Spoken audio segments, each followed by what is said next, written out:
Europe in the year 2000, and other essays including The Art of Propaganda, Joseph Goebbels. Introduction to Joseph Goebbels. Paul Joseph Goebbels, October 29, 1897, May 1, 1945, was Reich Minister of Information, called propaganda in those days from 1933 to 1945. Unable to participate in the Great War because of a deformed right leg, he devoted his early life to academic studies and earned a Ph.D. from Heidelberg University in 1921, with a doctoral thesis on 19th-century literature of the Romantic School. While working as a journalist, he came into contact with the National Socialist German Workers' Party, NSDP, in 1923 during the French occupation of the Ruhr, and joined the party the following year. His intelligence, reputedly the highest in the party, topping even Adolf Hitler himself, saw his rapid rise through the ranks, and, in 1926, Hitler asked him to take on the difficult job of winning Red Berlin for the party. His struggle to win over the Communist Party supporting masses in the German capital became legendary, and by 1928, his efforts had succeeded in growing the party from a handful of people into one of the city's largest parties. This achievement was all the more remarkable because it was attained in the face of violent and murderous opposition from the Communists and the active partisan suppression of the party by the Jewish police chief of Berlin. His prominence and unquestioned propaganda ability ensured that when the NSDAP came to power, he was appointed propaganda minister. In this position, he created an information ministry and media output, which helped build and sustain German loyalty to the Hitler government to the very end. Goebbels committed suicide in 1945, just one day after Hitler. The Art of Propaganda. Speech to the Political Education Seminar of the NSDAP, Berlin, January 9, 1928. My dear fellow party members, our theme this evening is hotly disputed. I realize that my viewpoint is subjective. There is really little point to discussing propaganda. It is a matter of practice, not of theory. One cannot determine theoretically whether one form of propaganda is better than another. Rather, that propaganda is good that has the desired results, and that propaganda is bad that does not lead to the desired results. It does not matter how clever it is, for the task of propaganda is not to be clever. Its task is to lead to success.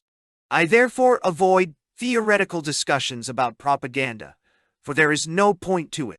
Propaganda shows that it is good if over a certain period it can win over and fire up people for an idea. If it fails to do so, it is bad propaganda. If propaganda wins the people it wanted to win, it was presumably good, and if not, it was presumably bad. No one can say that your propaganda is too crude or low or brutal, or that it is not decent enough, for those are not the relevant criteria. Its purpose is not to be decent, or gentle, or weak, or modest.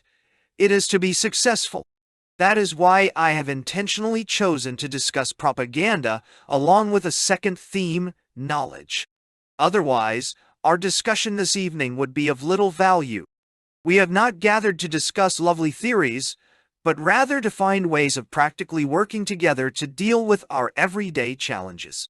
What is propaganda, and what role does it have in political life? That is the question of greatest interest to us. How should propaganda look, and what is its role in our movement? Is it an end in itself, or only a means to an end?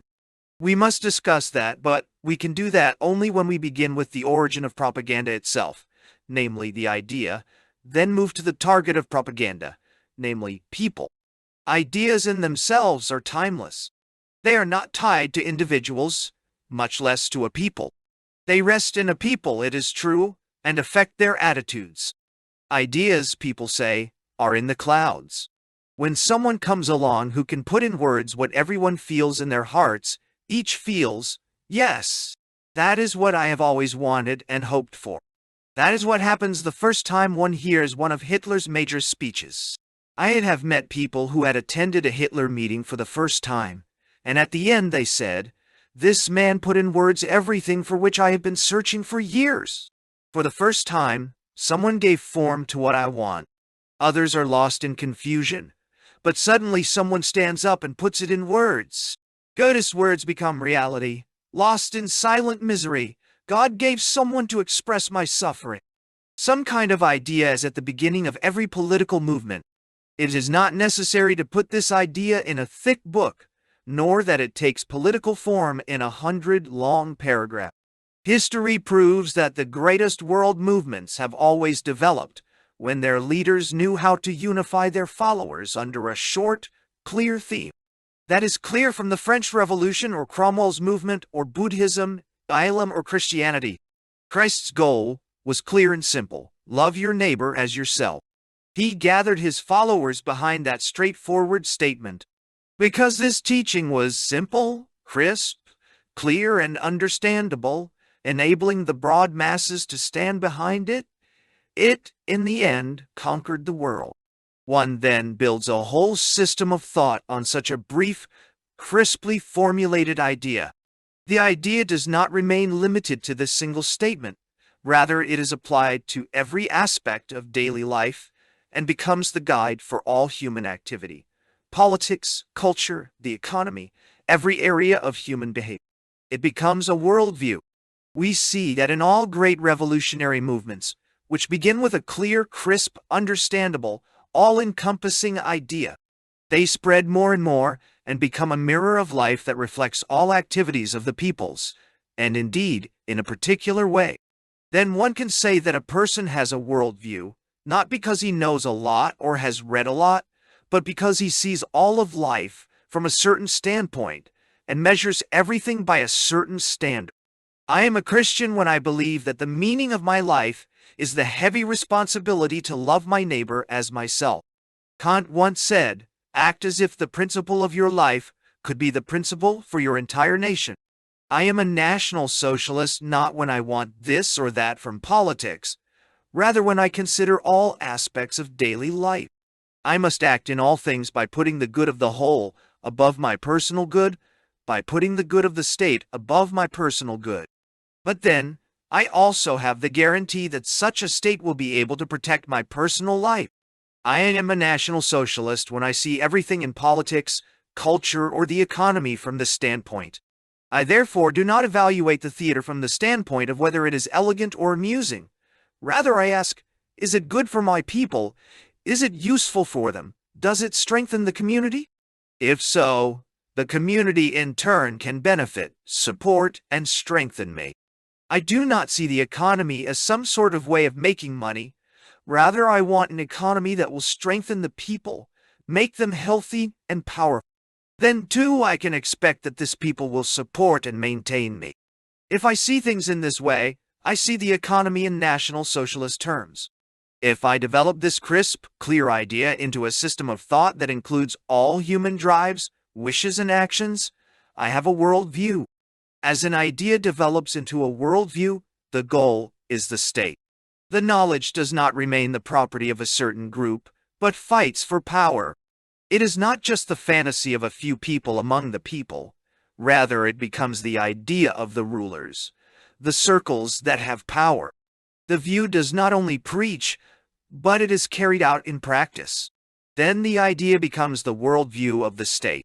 The worldview has become a government organism when it seizes power and can influence life, not only in theory, but in practical everyday life. Now we must consider who is the carrier, the transmitter, the guardian of such ideas. An idea always lives in individuals. It seeks an individual to transmit its great intellectual force. It becomes alive in a brain and seeks escape through the mouth. The idea is preached by individuals. Individuals who will never be satisfied to have the knowledge remain theirs alone. You know that from experience. When one knows something, one does not keep it hidden like a buried treasure, but rather one seeks to tell others. One looks for people who should know it. One feels that everyone else should know as well, for one feels alone when no one else knows. For example, if I see a beautiful painting in an art gallery, I have the need to tell others. I meet a good friend and say to him, I have found a wonderful picture. I have to show it to you. The same is true of ideas. If an idea lives in an individual, he has the urge to tell others. There is some mysterious force in us that drives us to tell others. The greater and simpler the idea is, the more it relates to daily life, the more one has the desire to tell everyone about. If I believe that the nation must be governed by the principle that the common good comes before the individual good, I will tell it to those to whom it applies. As soon as I realize that this principle is not only of a transcendental nature, but that it applies to daily life, I have the need to tell it to those in the economic world. And if I see it applies to culture as well, I have the need to tell it to those people involved in cultural activities. The great masses will never be won simply by such a sentence. It must cast its shadow over all areas of human life. You see how an idea spreads and becomes a worldview, and how the bearer, the individual, reaches out to form a community, and how an organization, then a movement, grows from the individual. The idea is no longer buried in the heart and mind of an individual. Now there are 4, 5, 10, 20, 30, 50, 80, 100, and ever more. That is the secret of ideas. They are like a wildfire that cannot be restrained. They are like a gas that seeps through everything. Where an idea finds entry, it enters, and soon that person is influencing others. The others cannot stop it. They may believe they can stop the fire by force. They may even be able to do so for 2, or 10, 20, or 50 years. But that is not significant in the larger course of world history. It is irrelevant if something happens today or tomorrow, or even years in the future. It is possible to slow an idea by force for a certain period of time. In reality, however, that advances the idea, for force drives out that which is weak. The elements that do not really belong collapse. Suddenly, the individual becomes a community, a movement, or, if you prefer, a party. Each movement begins as a party. That does not mean it has to follow the methods of parliamentary parties. We see a party as a part of the people. As an idea spreads, becoming a worldview that spreads to the community will want to give the idea practical form. The party will feel the necessity to organize. Someone will suddenly have the idea, you think the way I think. You are working over there. I am working here, and we know nothing of each other. That is absurd. It would be better if we worked together, if I did my part and you did yours. Would it not be good if we met every month and talked? That is an organization. Gradually, a strong organism develops, a party ready to fight for its ideals. A party that does not want that will indeed continue to preach its ideals, but will never bring them into reality. A recent example may help. Our movement is often accused of losing its character as a movement. We are accused of taking the vast, broad, and ever-moving system of thought of the folkish movement and forcing it into a Procrustean bed.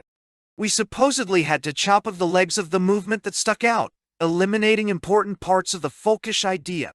National Socialism is only a surrogate for the real movement, some say. In fact, the folkish movement ran aground on this matter. Each declares his own particular interests central to the folkish movement, and accuses anyone who does not share his views as being a traitor to the cause. That is the way the folkish movement was before the war. If someone had been able to take this great idea, and the folkish idea was greater than the Marxist idea, and develop out of it a tightly disciplined political organization, then the folkish idea, not the Marxist idea, would have won on 9 November. Marxism won because it had a better understanding of political conditions, because it had forged the sword it would later use to conquer the state. If a folkish organizer had understood how to form a great movement, it is a question of life or death for our nation. The folkish idea, not Marxism, would have won. It was a worldview, but it did not understand how to form a party and how to forge the sharp sword that would have enabled it to conquer the state. The state needs a worldview. Christianity also conquered the state, and in the moment that it conquered the state, it began to carry out practical political activity. You can, with justice, claim, yes, but at the moment Christianity took over the state, it began to cease being Christian. That is the tragedy of all great ideas. At the moment they enter the realm of this life of sin, of the all-too-human, they leave the heavens and lose their romantic magic. They become something normal. We are not discussing whether or not one can change the nature of life. Things have gone on this way for millions of years and will go on in the same way for millions more. You will have to ask a higher power why that is so. At the moment an idea takes practical form, it loses its angel's wings, its romantic mystery. If someone had had the courage to strip the folkish idea of its romantic mystery, if one had taken account of the hard facts, it would not look as romantic today as it does to some dreamers. But it would have kept millions of German children from starving. For me, it is more important that a nation lives than that an idea remains as pure as possible in the heads of a few dreamers. You can see that a movement needs an organization if it is to conquer the state, and it must conquer the state if it wants to do something of positive and historic significance. I have often met the kind of wandering apostle who says, "Well, everything you are doing is fine, but you really must also take a stand against foreign words in the German language." And another comes along who says, "Well, everything you say is good, but you must have a point in your program that says allopathy is dangerous. And you must support homeopathy." If the movement were led by such apostles, the Jew would end up in charge. The Jew would find something new every day until nothing was left. It is not the task of a revolutionary fighting movement to settle the dispute between allopathy and homeopathy. Rather, its task is to take power. The movement must have a program such that every honest fighter can stand behind it. Now, it is certainly true that the modern German cultural establishment produces every manner of nonsense. I know that this nonsense is poisoning the German national soul. There are those who say, something has to happen. You have to do something. If you want to fight the movie industry, you must build your own theater, even if it at first has only the most primitive equipment. And if you see that the children are being poisoned by what they read in school, you must begin to win children's souls and give them the antidote. My reply is simple. You can spend 10 years giving the antidote to the poison that is produced by a badly led cultural establishment. But a single decree from the Ministry of Culture can destroy all your work. If you had spent that 10 years winning fighters for the movement would have conquered the Ministry of Culture. Everything else is mere piecework. If a movement wins political power, it can do those positive things it wants to do. Only then does it have the power to protect its accomplishments. At the moment a movement or party wins control of the state, its worldview becomes the state, and its party becomes the nation. The nation is not the 60 million people who live in it. That is a confused mixture. One says yea, the other nay. That is not a nation. A nation is characterized by consciousness. Instinct alone is not enough. Only when I am aware that I am a member of the nation, when I am consciously a German, do I belong to the German people. The great elector did not say, "Think, and remember that you are a German." Rather, he said, "Consider well that you are a German." Consideration is at the level of consciousness. Such consciousness belongs to the entire nation. Adolf Hitler rightly answered the court in Munich in this way when he was asked, "How could you think of establishing a dictatorship over 60 million with such a tiny minority?" His reply, "If an entire nation has become cowardly, and there are only 1,000 left who want something great, and who have the power to transform the state, then these 1,000 people are the nation. If the others let a minority conquer the state, then they must also accept the fact that we will establish a dictatorship. The same is true of a movement. If a movement has the strength to take over the state, then it has the power to transform the state. I am the last to complain that the Marxists rule us today. As long as we do not have the strength to overcome them, They have the political right to rule us. I am surprised how little they use that right. I would do things differently. That is their tragic misunderstanding of their own worldview. I do not complain that the gentlemen of the Berlin police use their power against us, only that they call themselves Democrats and claim that they allow freedom of thought and of speech. That is nonsense. That is lying hypocrisy, for in truth, these gentlemen are dictators. If a movement has the strength to take over government positions of power, then it has the right to form the government as it wishes. Anyone who disagrees is a foolish theoretician. Politics is governed not by moral principles, but by power. If a movement conquers the state, it has the right to form the state. You can see how these three elements combine ideals and personalities. The ideal leads to a worldview, the worldview to the state. The individual becomes a party, the party becomes the nation. The important thing is not to find people who agree with me about every theoretical jot and tittle, but rather that I find people who are willing to fight with me for a worldview.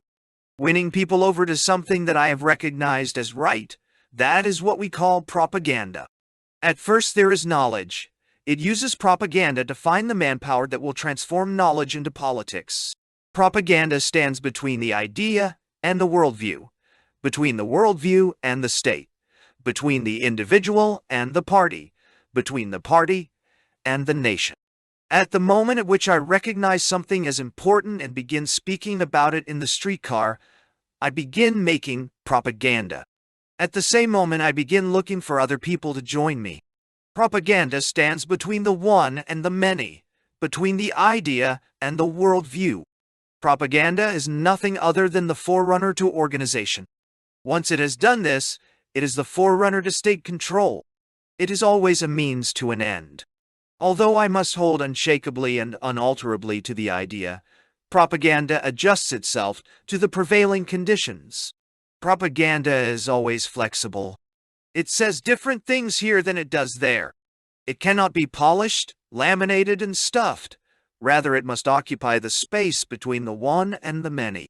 I talk differently on the streetcar with a conductor than I do with a businessman. If I did not, the businessman would think I was crazy, and the streetcar conductor would not understand. That means propaganda cannot be limited. It changes according to whom I am trying to reach. Let me tell a good story about a party member in Berlin who since 1919 has promoted the National Socialist idea. At first, he beat his head bloody against a wall that we want to avoid. He began by distributing the wildest anti-Semitic publications on the street. He knew it was bad stuff, but there was nothing better, so he read these books or newspapers in the subway. Everyone could see that he was a harmless crank. And when he stood up and left his newspapers behind, someone regularly would say, "Sir, take your newspaper along with you." He would angrily take his paper and leave it with the conductor, saying, "Here, German brother, dot." And the conductor certainly thought he came from the nut house. He gradually realized that the methods that worked with friends and comrades do not work with strangers. In other words, there is no ABC of propaganda. One can make propaganda, or one cannot. Propaganda is an art. Any reasonably normal person can learn to play the violin to a certain degree, but then his teacher will say, "This is as far as it goes." Only a genius can learn what remains. You are not a genius, so be content with what you have learned. I can certainly teach any reasonable person the absolute basics of propaganda. But I will soon recognize the limits. One is either a propagandist or one is not. It is wrong to look down on a propagandist. There are people who say a propagandist is merely a good drummer. This displays a certain envy and lack of ability. They are mostly mediocre philosophers, whom the masses ignore. You have seen often enough, no one can deny it, that our movement has good speakers. Since our opponents do not have good speakers, they say, well, they are only good drummers.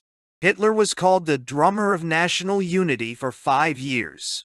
When they realized that this drummer had ideas that didn't fit into their way of thinking, He was suddenly a crazy politician who had to be dealt with. It is foolish to look down on propagandists. The propagandist has a certain role within the party. It is good for our young movement that we are young and lacking in really great leaders, though naturally not in comparison to other parties. The great leaders we have cannot stick to a particular area, but must be able to do everything. They must be propagandists, organizers, speakers, writers, etc. They must be able to get along with people, find money, write articles, and a lot more. That is why it is wrong to say that Hitler is merely a drummer. That is what is great about him and what separates him from everyone else. He is a politician and also a propagandist, while the leaders of other parties understand neither politics nor propaganda. You can see how propaganda relates to the worldview and to the organization. After we have finished the hard work of moving the idea and the worldview from the individuals to the masses, propaganda has the task of taking the knowledge of the mass and enabling it to take over the state. Let me give an example. What good would it do if everything we know to be right stayed in our few heads? The few would doubt the rightness of the idea, since they would see that no one was joining them. And if we did not have the people, from the lowliest SAL man who distributes newspapers to the best speaker, or the leader of the party, all our lovely knowledge would be useless, for only we would know it. The others would continue their nonsense, and the German people in the end would perish. Propaganda is absolutely necessary, even if it is only a means to an end. Otherwise, the idea could never take over the state. I must be able to get what I think important across to many people. The task of a gifted propagandist is to take that which many have thought and put it in a way that reaches everyone from the educated to the common man. You will all grant me this, and as further evidence I can recall a Hitler's speech in Jena. Half the audience were Marxists, half students and university professors. I had a burning desire to speak with both elements afterwards. I could see that the university professor and the average man had understood what Hitler said. That is the greatness of our movement, that it can use language to reach the broad masses. Of course, the style will vary according to the speaker. It would be a big mistake to expect everyone to treat the idea in the same way, for as great as it is, so different are the individuals who are to be reached by it. You will surely hear some people say that they like one speaker, while others prefer another. It would be a mistake to try to make the soft-spoken speaker into a thundering orator, or a thundering orator into a soft-spoken chap. Neither would accomplish anything. The soft-spoken speaker would never reach the heart no matter how hard he tried, nor would the thundering orator succeed in speaking quietly. Everyone would go home dissatisfied. The bigger our movement gets, the more kinds of people it can house, and each will reflect the movement a little differently. No two things in God's world are alike. Everything is a little different. Thus, one person reflects things differently than another. As propaganda draws an ever-growing following to the idea broadens, becomes more flexible. It no longer stays in a few heads but wants to include everything. At that moment it becomes a comprehensive program. We can happily see that that is the case in our movement. You will never find millions of people willing to die for a book, but millions of people are willing to die for a gospel, and our movement is becoming more and more a gospel. All that we have come to know in our individual lives is joining to form a great faith that lives unshakably in our hearts. Each of us is willing, if necessary, to give his all for it. No one is willing to die for the 8-hour day, but people are willing to die so that Germany will belong to the Germans. What Adolf Hitler prophesied in 1919 is becoming clearer every day. Freedom and prosperity. The movement is increasingly freeing itself from the all-too-human and becoming a powerful force. The time is coming when people will not ask us what we think about the 8-hour day, but rather when Germany is seized with desperation, they will ask, "Can you give us back faith?" If a movement has brought the idea from the individual to a worldview, building in the end a clear gospel for which each is ready to die. That movement is near victory. That does not happen in the study, but rather in battle, in bitter battle each day with the enemy, bringing him to see how he has led the nation down the wrong path. I must say that I learned the most from reading the Berliner Tageblatt at Swantwen. That is a fine example of the Jews at work. From the Jewish standpoint, I've never noted a single mistake, whereas the nationalist papers make mistakes all the time. I now want to outline the essential characteristics of propaganda. We have already agreed that propaganda is not an end in itself, but a means to an end. Its task is to spread the knowledge of National Socialism to the people, or to a part of the people. If propaganda does that, it is good. If not, it is bad.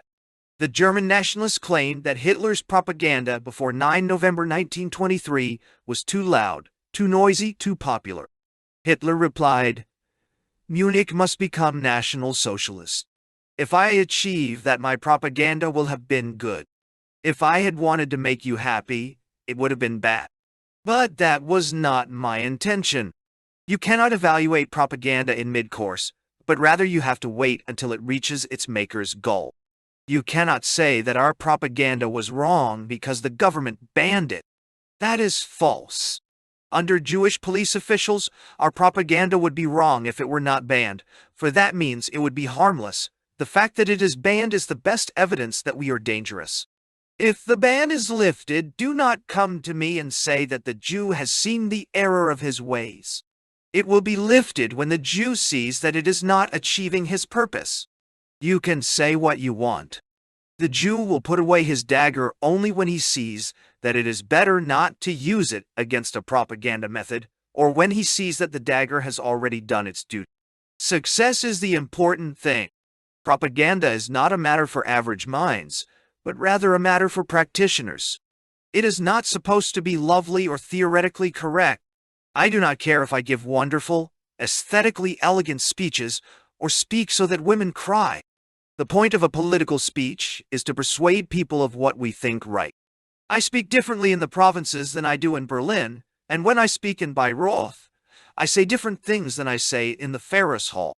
I'm the Interduian, boy. That is a matter of practice, not of theory. We do not want to be a movement of a few straw brains, but rather a movement that can conquer the broad masses. Propaganda should be popular, not intellectually pleasing. It is not the task of propaganda to discover intellectual truths. I find them by thinking, or at my desk, anywhere but in a meeting hall. That is where I transmit them. I do not enter the meeting hall to discover intellectual truths, but to persuade others of what I think to be right. I learn methods there that I can use to reach others with what I have found to be right. The speaker or propagandist must first understand the idea. He cannot do that in the middle of making propaganda. He must start with it. Through daily contact with the masses, he learns how to communicate that idea. It is not the task of propaganda to discover knowledge, but to transmit knowledge. It must adjust to those it wishes to reach with that knowledge.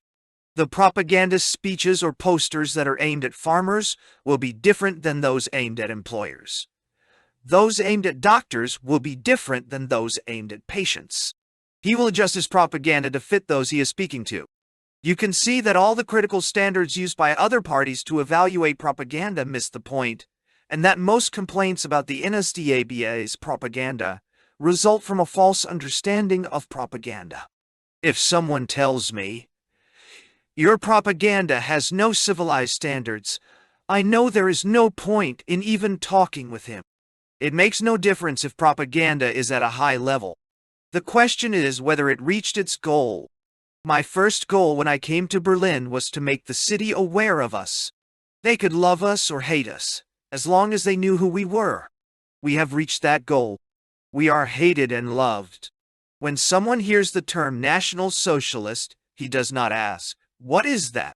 Once we have reached the first goal, we can work on turning hate to love and love to hate, but never to indifference. The battle against indifference is the hardest battle. There may be 2 million people in this city who hate my guts, who persecute and slander me, but I know that I can win over some of them. We know that from experience. Some of those who persecuted us and fought most bitterly against us are today our most determined supporters. You see that the important thing for propaganda is that it reach its goal, and that it is a mistake to apply critical standards that are irrelevant. Let me give another example. If someone asks me what I think of another person, it is silly for me to say, I like him, but he cannot play the piano. The answer will be, so what? He is a corporate lawyer. Why don't you see if he is good at what he does? That is a good answer. And it applies just as well to propaganda. Our propaganda follows a clear line. Adolf Hitler once told me that it is not necessary to give a programmatic speech to a public meeting. The public meeting requires the most primitive approach. If the fine gentlemen say, "You are only a propagandist," the answer is this: was Christ any different? Did he not make propaganda? Did he write books, or did he preach? Was Mohammed any different? Did he write learned essays, or did he go to the people and say what he wanted to say? Were not Buddha and Zarathustra propagandists? True, the philosophers of the French Revolution built their intellectual foundations. But who got things moving? Robespierre, Danton, and the others. Did these men write books, or did they speak in popular meetings? Look around today. Is Mussolini more an author or a great speaker? When Lenin took the train from Zurich to Petersburg, did he repair to his study and write a book, or did he speak to thousands? Fascism and Bolshevism were built by great speakers, by masters of the spoken word. There's no difference between the politician and the speaker. History proves that great politicians were always great speakers.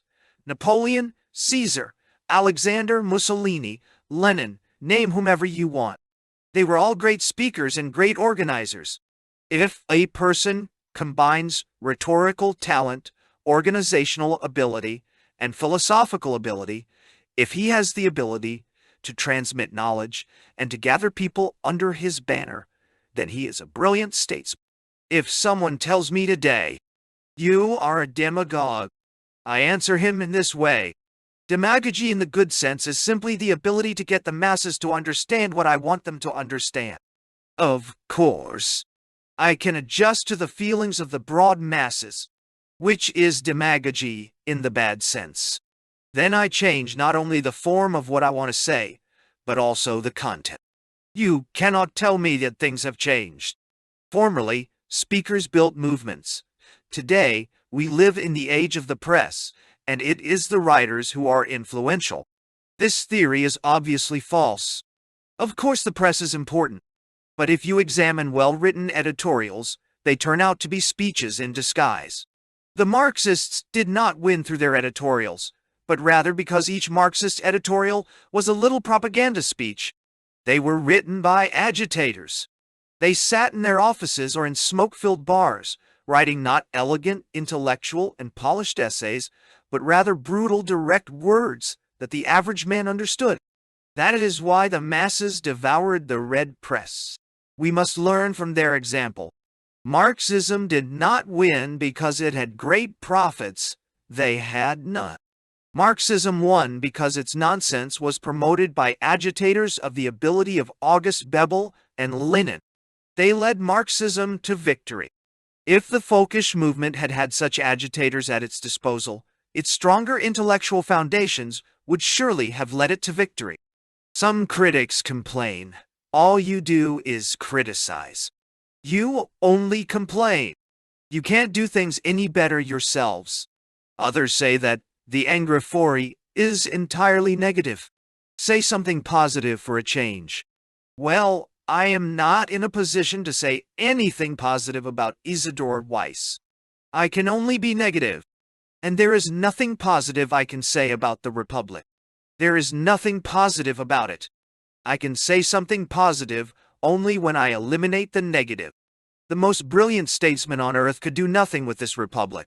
and Marxism preached only the negative for 60 years.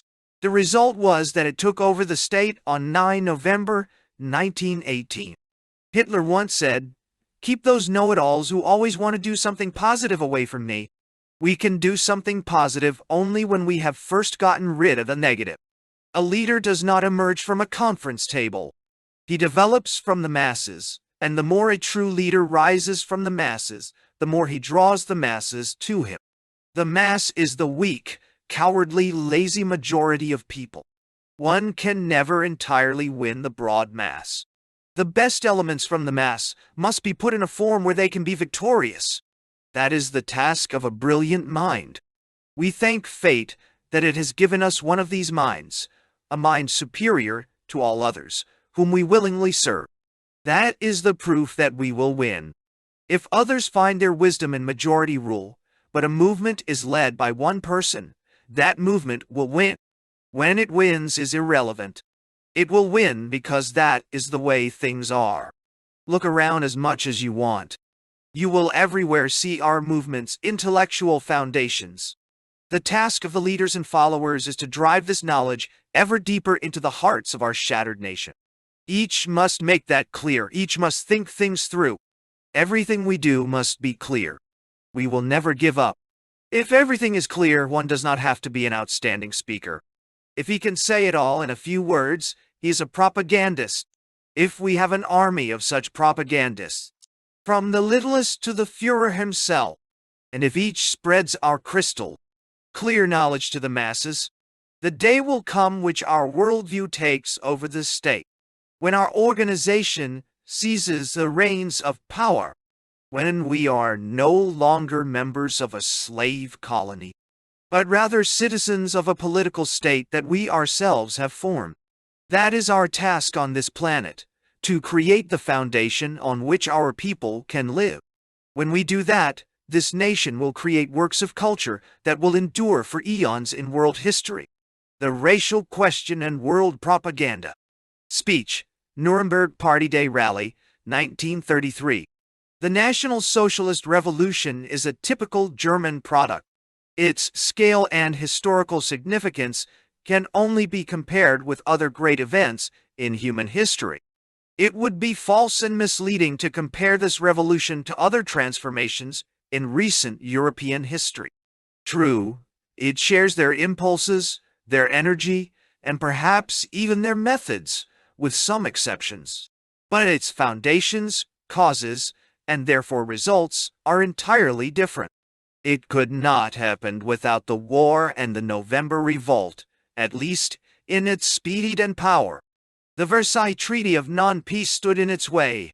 Poverty, unemployment, desperation, and decay accompanied it through all its ups and downs. An over-refined democratic parliamentarianism that today seems almost grotesque found its last and highest expression. It provided the stage on which National Socialism rose to power. We told our opposition often enough that although we were using its weapons and rules for our purposes, we had nothing intellectually or politically in common. To the contrary, our goal was use these means to put an end to them and their methods, to finally eliminate their theories and policies.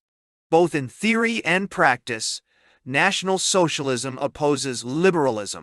Just as liberalism after the French Revolution had various effects on every nation and people, depending on their nature and character, the same is true today for the forces that oppose it. German democracy was always a particular playground of European liberalism. Its innate tendency towards excessive individualism was foreign to us, which lost it any connection to real political life after the war. It had nothing to do with the people.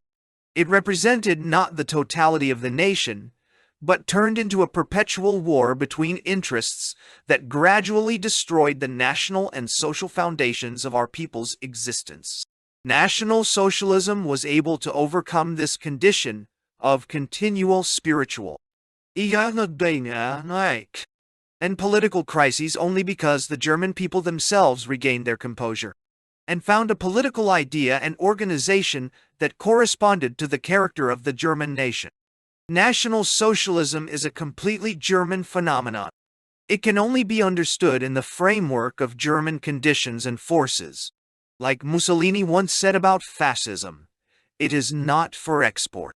Nonetheless, we see the National Socialist Revolution as an event that affects the entire world. Besides, the solution of the German question cannot be without consequences for the future constellation of Europe. It is a warning for the entire liberal world that Germany has replaced democracy with an authoritarian system, that liberalism broke under the blows of the national uprising, that parliamentarianism and the party system are outdated concepts for us. The past 3 years have proven that the strength of a new idea is stronger than the resources of an outdated worldview, even when it defends itself with the instruments of state. A new kind of authority has been established in every area of public life in Germany. The insane belief in equality that found its crassest expression in political parties is no more. The principle of personality has replaced the notion of popular idiocy. A united German nation was born, despite all the labor pains. It is not surprising that those who benefited from parliamentarianism struck their tents when they saw that National Socialism was firmly established. They decided to take up their activity beyond our borders. That does not mean they have given up on Germany. They believe their hour may not be near, but that it will eventually come. They do all they can to cause the Reich domestic and international difficulty.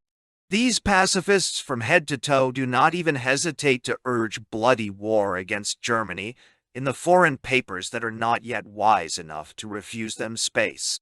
One cannot make sense of this situation without understanding the significance of the racial or Jewish question.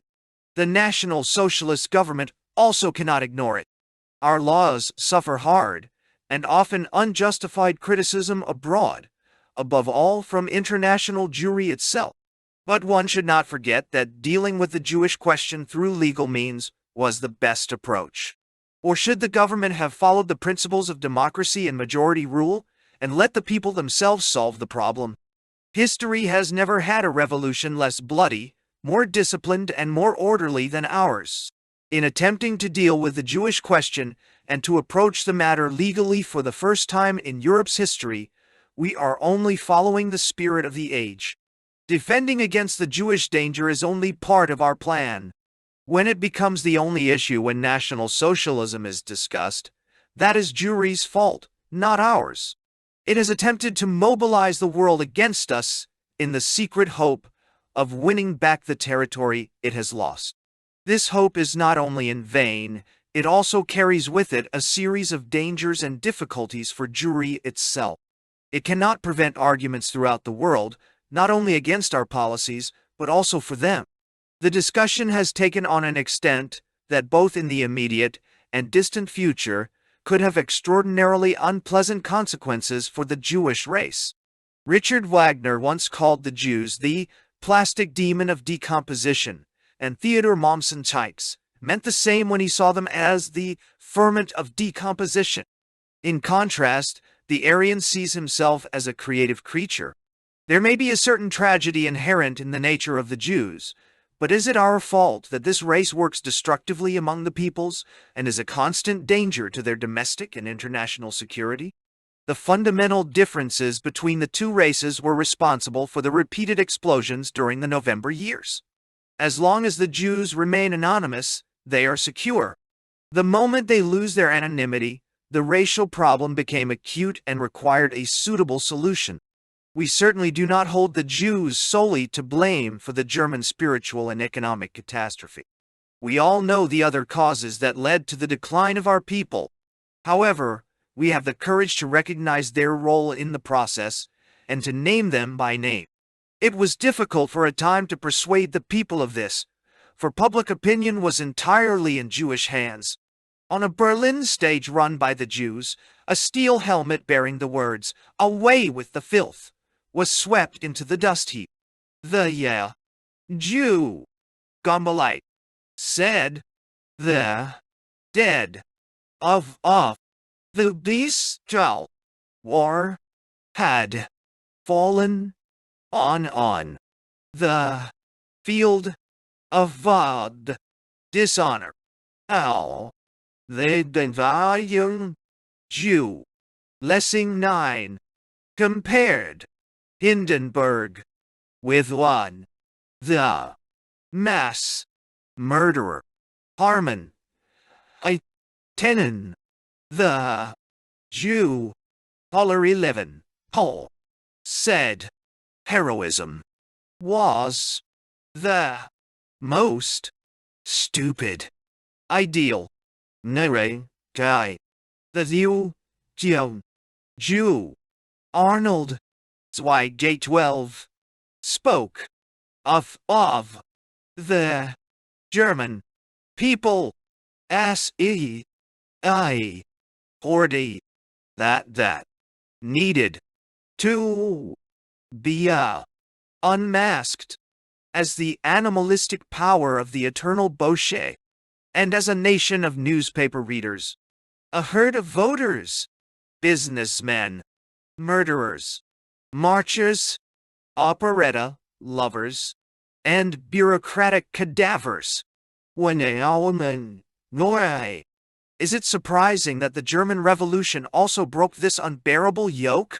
When one further considers the alienation of German intellectual life by international Jewry, its corruption of German justice that finally led to the fact that only 1 out of every 5 judges was German, the takeover of the medical profession, their predominance among university professors, in short, the fact that nearly all intellectual professions were dominated by the Jews. One has to grant that no people with any self-esteem could tolerate that for long. It was only an act of national renewal when the National Socialist Revolution took action in this area. People abroad often do not know the real causes of German Jewish legislation. The statistics are most persuasive. Nonetheless, we held back at the beginning of our work. We had more important things to do than to take on a question of such great scope. It is entirely the fault of Jewry that things turned out differently. The boycott and atrocity propaganda they made in other countries was an attempt by international Jewry to accomplish by means of public opinion in other countries what had been made impossible by our takeover in Germany. They attempted to cause difficulties for Germany's rebirth through a worldwide boycott campaign and to render it ineffective. We finally resorted to a counter-boycott during that critical period. The fact that their racial comrades still in Germany suffered loss is thanks to their racial comrades beyond our borders who were trying to cause difficulties for us. They only caused economic difficulties for their own race. We can predict the future consequences for Jewry. We have not done anything to encourage them. They are simply the product of the times. Many clever Jews have already realized what they have done, above all to those remaining in Germany, who were the most directly affected. They shouted their warnings, but they could not overcome the radical wing, and in the end had to let things take their course for better or worse. This radical wing has delivered an extraordinarily hard blow to world Jewry and its allies. They put the Jewish problem up for debate, and where it is debated, the results can only be unpleasant. Jewry's strength is in its anonymity. If it loses that, the results can only be harmful. The recent Zionist conference in Paris shows the hopeless situation world Jewry has been driven into by its radical wing. When one of the various Jewish groups is no longer united, when there are only fruitless debates, it is a sign that Jewish power is on shaky ground. That is already beginning to have consequences for Jewry. These events reveal the racial problem in all its difficulty. It will not fade away until Europe's peoples solve it. It will be solved when the people, for their own good, do what is necessary for their security. Our country still faces a world boycott by international Jewry, even if it is not as open as it was earlier, and we are still threatened by a cleverly thought out and systematically executed world conspiracy. The fight against young Germany is a fight by the Second and Third Internationals 13 against our authoritarian state. The countries that tolerate or promote it, sometimes in the mistaken belief that they are thus reducing troublesome German competition on the world market, are bringing upon themselves and their future a danger that we have overcome. They can do what they want. Germany has overcome the danger. It has taken radical steps to drive out Bolshevism and its ideological content, along with its racially linked concepts. If our battle against anarchy results in the racial problem becoming a world problem, that was not our intention, but it is fine with us.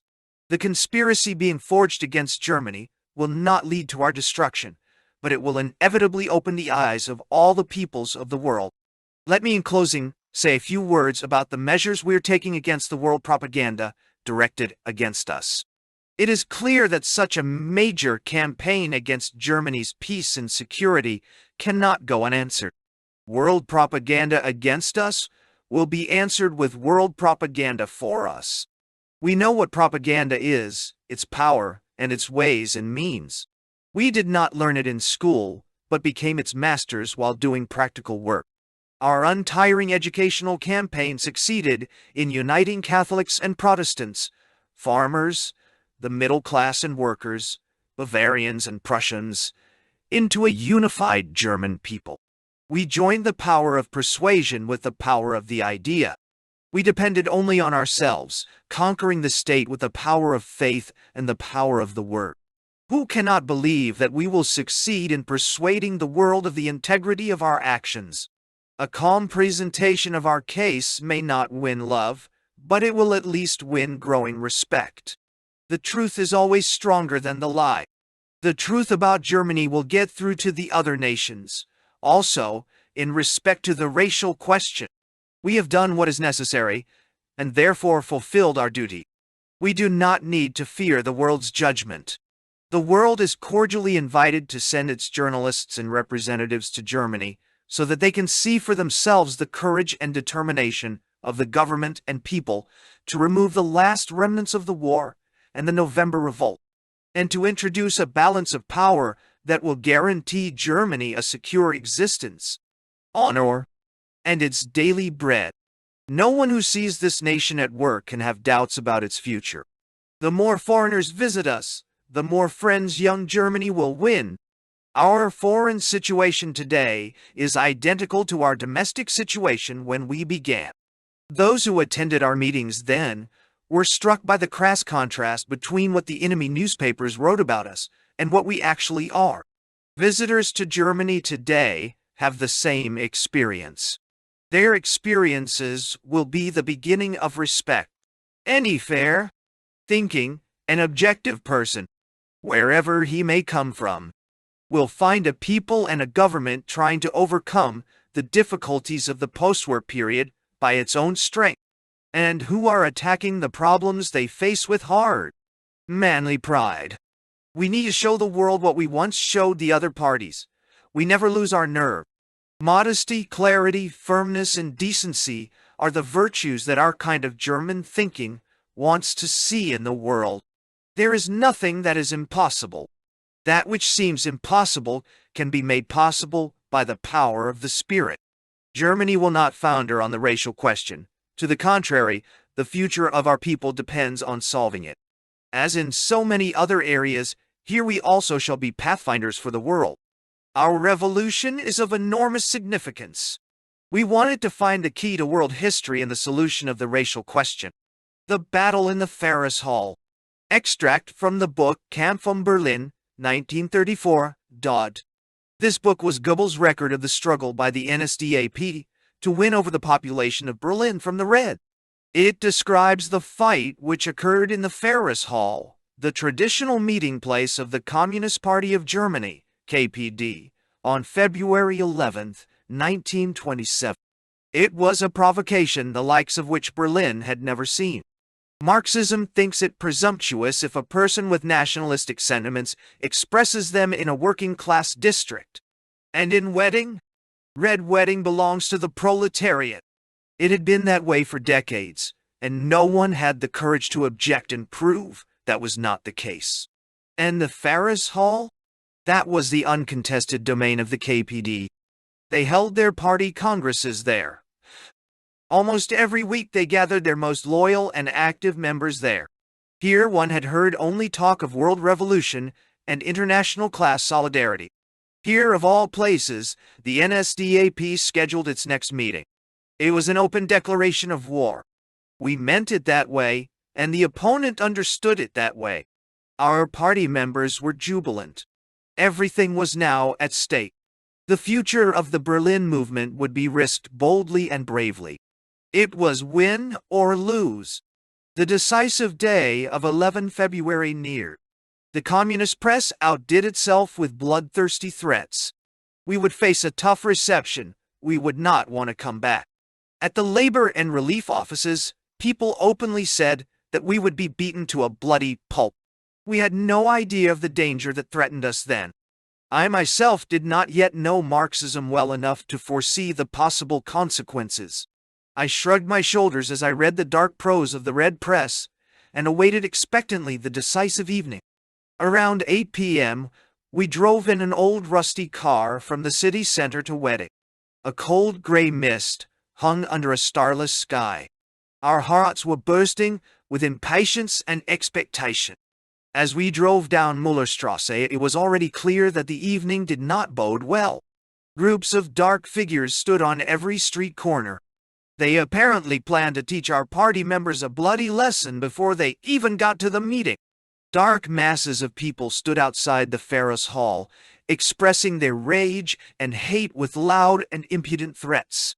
The leader of the protective forces cleared a way for us and reported briefly that the hall had been packed since 7:15 p.m. and had been closed by police.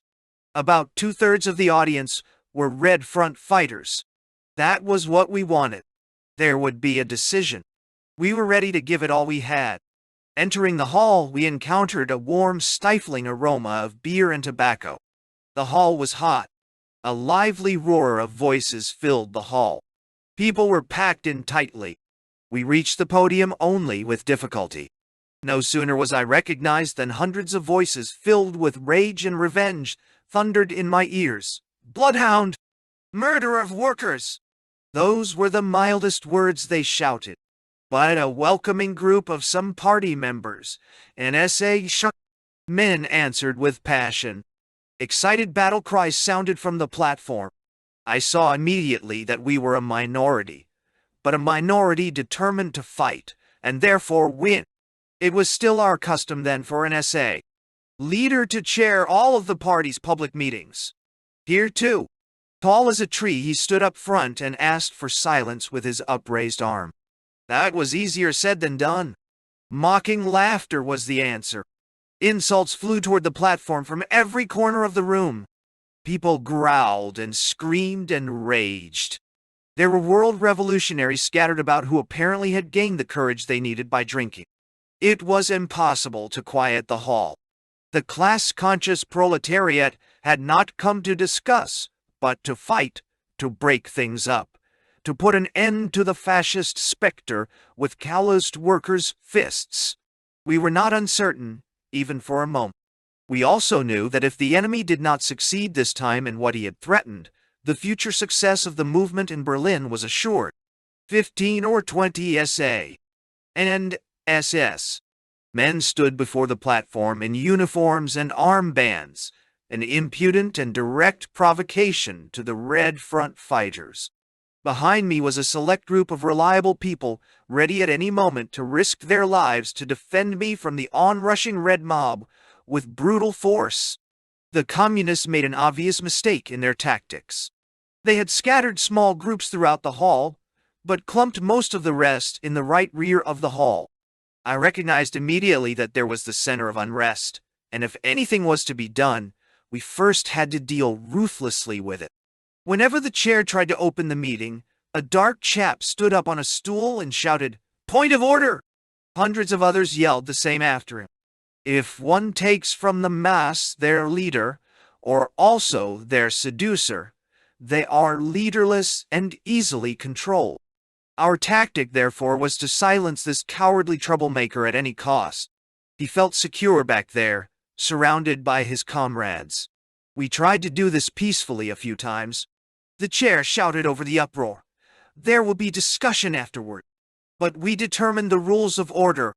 That was an ineffective attempt at an unsuitable object. The screamer wanted to throw the meeting into confusion by his endless shouts and bring things to the boiling point.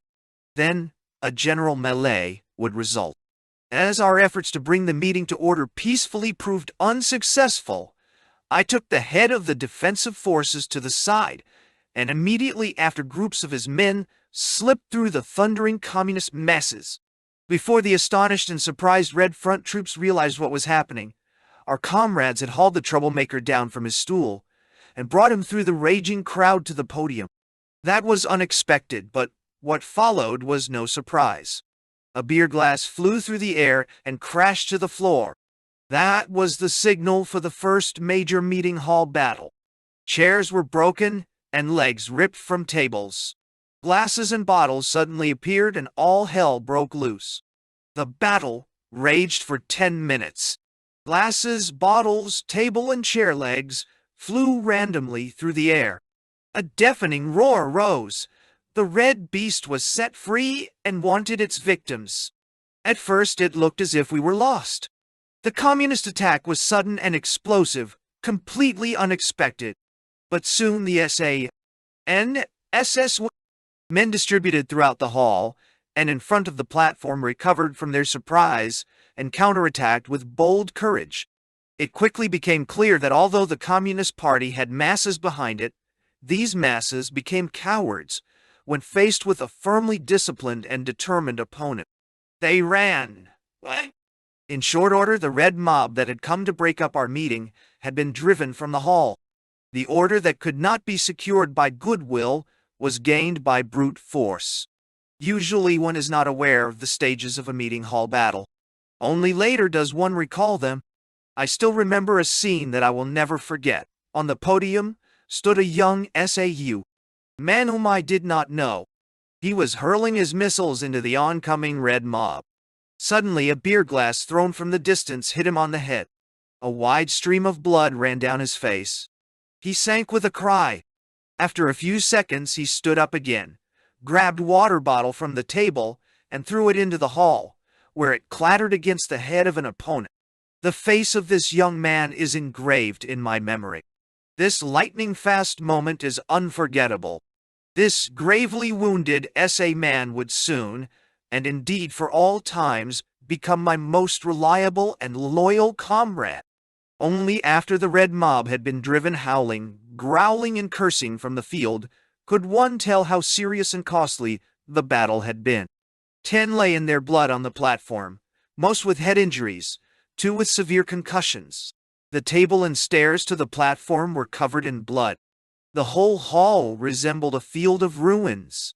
In the midst of this bloody and ruined wasteland, our tree-high SA leader resumed his place and declared with iron calm, "The meeting will continue. The speaker has the floor."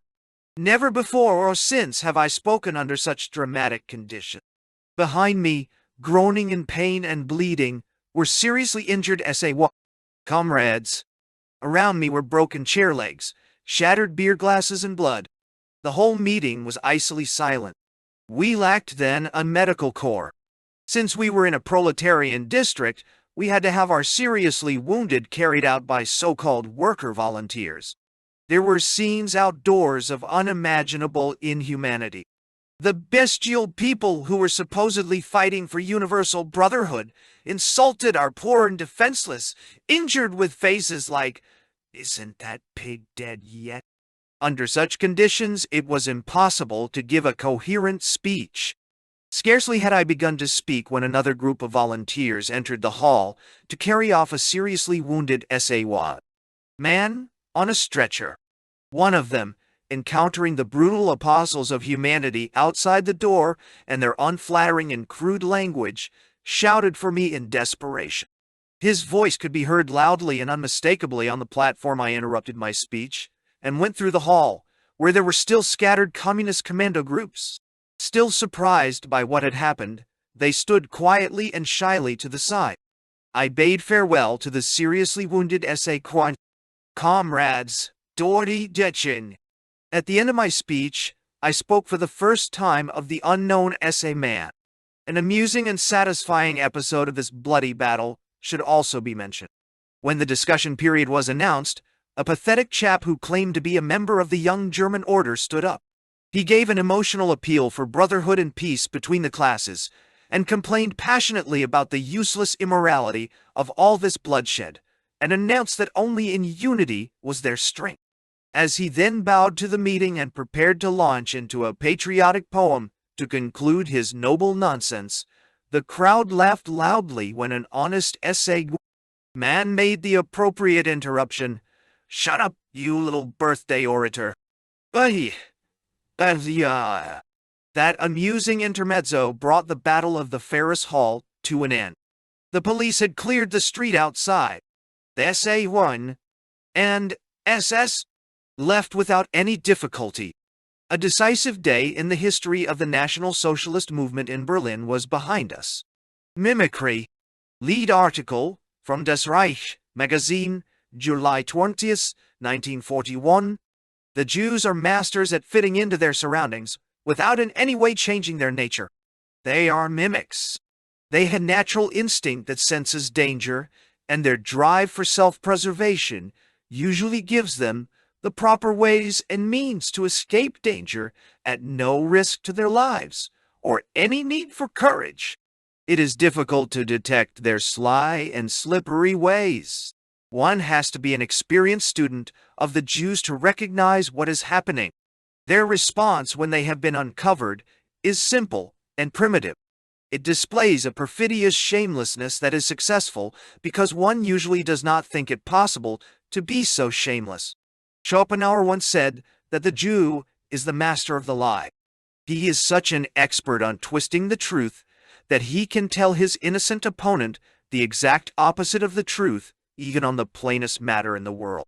He does this with such astonishing impudence that the listener becomes uncertain, at which point the Jew has usually won. The Jews call this chutzpah. Chutzpah is a typically Jewish expression that really cannot be translated into any other language, since chutzpah is a concept found only among the Jews. Other languages have not needed to invent such a word, since they do not know the phenomena. Basically, it means unlimited, impertinent, and unbelievable impudence and shamelessness. As long as we had the doubtful pleasure of having to put up with Jews, we had more than enough examples of the typical Jewish characteristic they call chutzpah. Cowards became heroes and decent, industrious and brave men became contemptible idiots or fools. Fat and sweaty stockbrokers presented themselves as communists saving the world, and decent soldiers were characterized as beasts. Normal families were mocked as breeding pens, while group marriages were praised as the highest form of human development. The most disgusting junk the human mind could create was presented as great art, while real art was ridiculed as kitsch. The murderer was not guilty, but rather his victim. It was a system of public deception that, when applied long enough, lames a people both culturally and spiritually, and over time strangles any kind of defense. Before National Socialism, Germany was in the midst of such deadly danger. Had our people not come to its senses at the last possible moment, our country would have been ripe for Bolshevism, the most devilish infection the Jews can bring upon a people. Bolshevism, too, is an expression of Jewish chutzpah. Turbulent Jewish party leaders and clever Jewish capitalists managed the most shameless coup one can imagine. They mobilized the so-called proletariat to class struggle by ruthlessly exploiting real or imagined problems. Their goal was total Jewish domination. The crassest plutocracy used socialism to establish the crassest financial dictatorship. A world revolution was to expand this experiment from the Soviet Union to the rest of the world. The result would have been Jewish world domination. The National Socialist Revolution was a death blow to this attempt. Once international Jewry realized that agitation was no longer sufficient to take over the various European nations, they decided to wait for a war. They wanted it to last as long as possible, so that at its end they could institute Bolshevist terror and force on a weakened, drained, and impotent Europe. This had been the goal of Moscow's Bolshevists from the beginning of the war. They wanted to join in only when easy and safe victory was assured, meanwhile holding down sufficient German forces to keep Germany from a decisive victory in the West. One can imagine the howls of rage in the Kremlin as they realized one Sunday morning that the Führer's sword had cut through their web of lies and intrigue. Until then, the Jewish Bolshevist leaders had cleverly kept in the background, probably in the mistaken belief they could fool us. Litvinov F-14 and Kaganovich She-15 were hardly seen in public. Behind the scenes, however, they were about their dastardly work. They tried to persuade us that the Jewish Bolshevists in Moscow and the Jewish plutocrats in London and Washington were enemies. Secretly, however, they were planning to strangle us. That is proven by the fact that they made up with each other the moment their devilish game was revealed. The ignorant peoples on both sides, who surely were astonished at such a sight, were calmed down by tactful measures. In Moscow, for example, the Jews abolished the Atheist Federation, even though it had been a matter of honor only a few days earlier for leading Soviet bigwigs to belong to it. Religious freedom was now guaranteed in the entire Soviet Union. Lying news items were spread in the world press, announcing that praying was once more allowed in the churches, among other swindles. The English could not quite bring themselves to play the International on the radio every night, since in Mr. Eden's interesting distinction, the Bolshevists were not allies, only fellow combatants. The International would have been a bit too strong for the British people at the moment, but they are hard at work presenting Stalin as a great statesman and wonderful social reformer who can be compared only to Churchill. They are doing their best to find other similarities as well between the glorious democracies in Moscow and London. Remarkably, they are not all that far from the truth in this regard. They look different only to those who do not know much. To experts, they are as alike as two peas in a pod. The same Jews are at work, whether on stage or behind the scenes. When they pray in Moscow and sing the International in Moscow, they are doing what Jews have always done. They are practicing mimicry. They adjust to the conditions around them, slowly, step by step, so as not to unsettle or awaken others. They are angry at us for uncovering them. They know we recognize them for what they are. The Jew is secure only when he can remain hidden. He loses his balance when he senses that someone sees through him. The experienced Jewish expert immediately sees in the insults and complaints the familiar Old Testament outbursts of hate. They have come our way so often that they have lost every element of originality. They are only of psychological interest to us. We wait calmly until Jewish rage has reached its epitome. Then they start falling apart. They spout nonsense and suddenly betray themselves. The material on Radio Moscow or Radio London, and the articles that appear in the Bolshevist and plutocratic organs, are simply indescribable.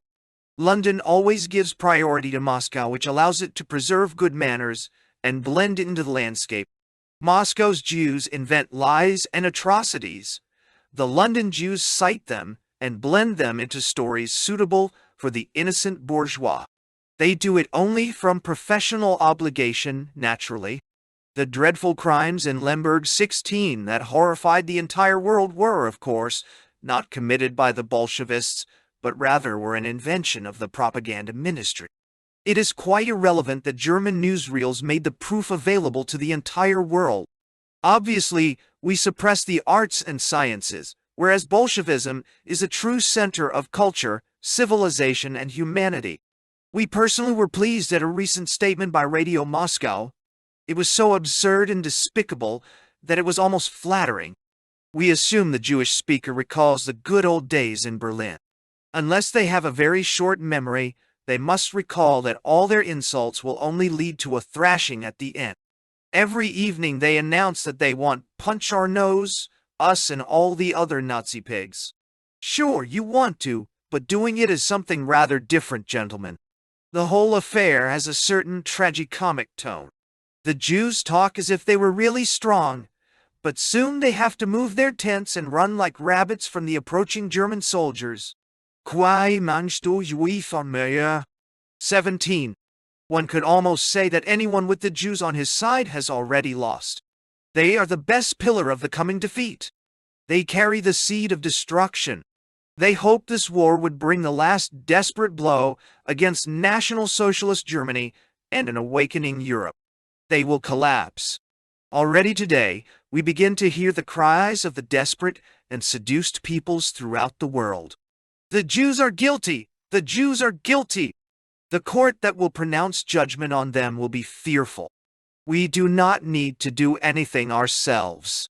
It will come because it must come. Just as the fist of an awakened Germany has struck this racial filth, the fist of an awakened Europe will surely follow. Mimicry will not help the Jews then. They will have to face their accusers. The court of the nations will judge their oppressor. Without pity or forgiveness, the blow will strike. The world enemy will fall, and Europe will have peace. The Führer, as a speaker. Extract from Adolf Hitler. Bilder aus dem Leben des Führers, 1936. Pronunciator. There are two fundamentally different kinds of speakers, those who use reasoning and those who speak from the heart. They reach two different sorts of people, those who understand through reason and those who understand through the heart. Speakers who aim for the reason are generally found in parliaments. Those who speak from the heart speak to the people. The speaker who uses reason, if he is to be effective, must command a wide range of statistical and factual material. He must be a master of dialectic as the pianist is master of the keyboard. With ice-cold logic, he develops his line of thinking and draws irrefutable conclusions. He is most effective with people who work primarily or exclusively with reason. Big and compelling successes are denied him. He does not understand how to fire up the masses for a great cause. He is limited to educational discourse. Since he is cold, he leaves his listeners cold. At best he persuades people, but never mobilizes them and sets them marching regardless of their own ideas or the element of personal risk involved. The speaker from the heart is different. He may have the skills of the master of reasoning. They are, however, only tools he uses as a true rhetorical virtuoso. He has abilities not found in the reasoning speaker. He combines clear diction with simple argumentation, and instinct tells him what to say and how to say it. Language is united with ideas. He knows the secret corners and aspects of the mass soul, and knows how to reach and touch them. His speeches are masterpieces of declamation. He outlines people and conditions. He inscribes his theses on the tablet of the age. With deep and noble passion, he explains the pillars of his worldview. His voice reaches out from the depths of his blood into the depths of the souls of his listeners. He brings to expression the secrets of the human soul. He arouses the tired and lazy, fires up the indifferent and the doubting, turns cowards into men, and weaklings into heroes. These rhetorical geniuses are the drummers of fate. They begin their work alone in dark and dismal historical epochs, and suddenly and unexpectedly find themselves in the spotlight of new developments. They are the speakers that make history. As any great man, a gifted speaker has his individual style. He can only speak as he is. His words are written into his body. He speaks his own language, whether in posters or letters, essays, addresses, or speeches. There are many examples in history that prove that great speakers resemble each other only in their effects. The nature of their appeals to people, their appeals to the heart, vary with the time, the nation, and the character of the epoch. Caesar spoke differently to his legions than Frederick the Great did to his army, Napoleon differently to his guard than Bismarck did to the members of the Prussian parliament. Each used the language that his hearers understood, and I used words and thoughts that reached their emotions and found an echo in their hearts. The Ubuntu daemon of their doral energy rie, gave, each, the ability to speak in a way that raised them above his century s 1 of the high style eternal proclaimers of reality ideas, one of those who makes history and transforms nations. The various races seem to have differing abilities in this realm. Some seem too reserved to practice the art, others seem practically predestined to it. One speaks of Latin eloquence, for example. The wealth of average and important speakers in the Roman peoples is also some proof of this. It also seems true that rhetorical ability in these nations finds a public that understands it and gives it the widest possibility of success. In the past, our German nation was not particularly gifted in this regard. We had more than enough statesmen and soldiers, philosophers and scientists, musicians and poets, builders and engineers, geniuses of planning and organization. But we always lacked those with rhetorical gifts. No one after Ficht's classic speeches to the German people was able to reach the people's hearts until Bismarck. When Bismarck departed, no one followed until the collapse after the World War brought forth a new preacher. In between, we had at best serviceable speakers, suitable for everyday or parliamentary use or service on boards of directors, but who encountered only icy reserve when they spoke to the people. This was probably the result of the times. There were no great ideas, no powerful projects. Rhetoric sank into a morass of self-satisfaction. The only apparent exception, Marxism, was secretly allied with them, and its speakers represented a materialism that could never release the spark of true genius. But revolutions bring forth true speakers, and true speakers make revolutions. One should not overestimate the role of written or printed words in revolutions, but the secret magic of the spoken word reaches directly the emotions and the hearts of people. It reaches the eye and the ear, and the electrifying force of the masses seized by the human voice sweeps with it the wavering and the doubting. What would happen to a statesman-like genius who fate had for some reason placed in an inferior position if he lacked the power of speech and the explosive force of the word? It gives him the ability to make ideas from ideals and realities from ideas. With its help, he gathers people to his flag, those who are ready to fight with him. Driven by it, men risk their health and their lives to bring a new world to victory. An organization comes from the propaganda of the word, a movement from the organization, and that movement conquers the state. The important thing is not whether an idea is right. The decisive thing is whether one can present it effectively to the masses so that they become its adherents. Theories remain theories when living men do not give them expression. Living people in difficult times follow only an appeal that reaches their hearts because it comes from the heart. It is difficult to place the Führer within these categories. His ability to reach the masses is unique and remarkable, fitting no organizational scheme or dogma. It would be ridiculous to think he attended some sort of speaker school. He is a rhetorical genius who developed his own abilities with no help from anyone else. One cannot imagine that the Führer ever spoke differently than he does today, or that he will ever speak differently. He speaks his heart, and therefore reaches the hearts of those who hear him. He has the amazing gift of sensing what is in the air. He has the ability to express things so clearly, logically, and directly that listeners are convinced that that is what they have always thought themselves. That is the true secret of the effectiveness of Adolf Hitler's speeches. The Führer is neither a speaker from reason nor from the heart. He uses both, depending on the needs of the moment. The essential characteristics of his speeches to the people are clear organization, irrefutable logical reasoning, simplicity and clarity of expression, razor, sharp dialectic, a developed and sure instinct for the masses and their feelings.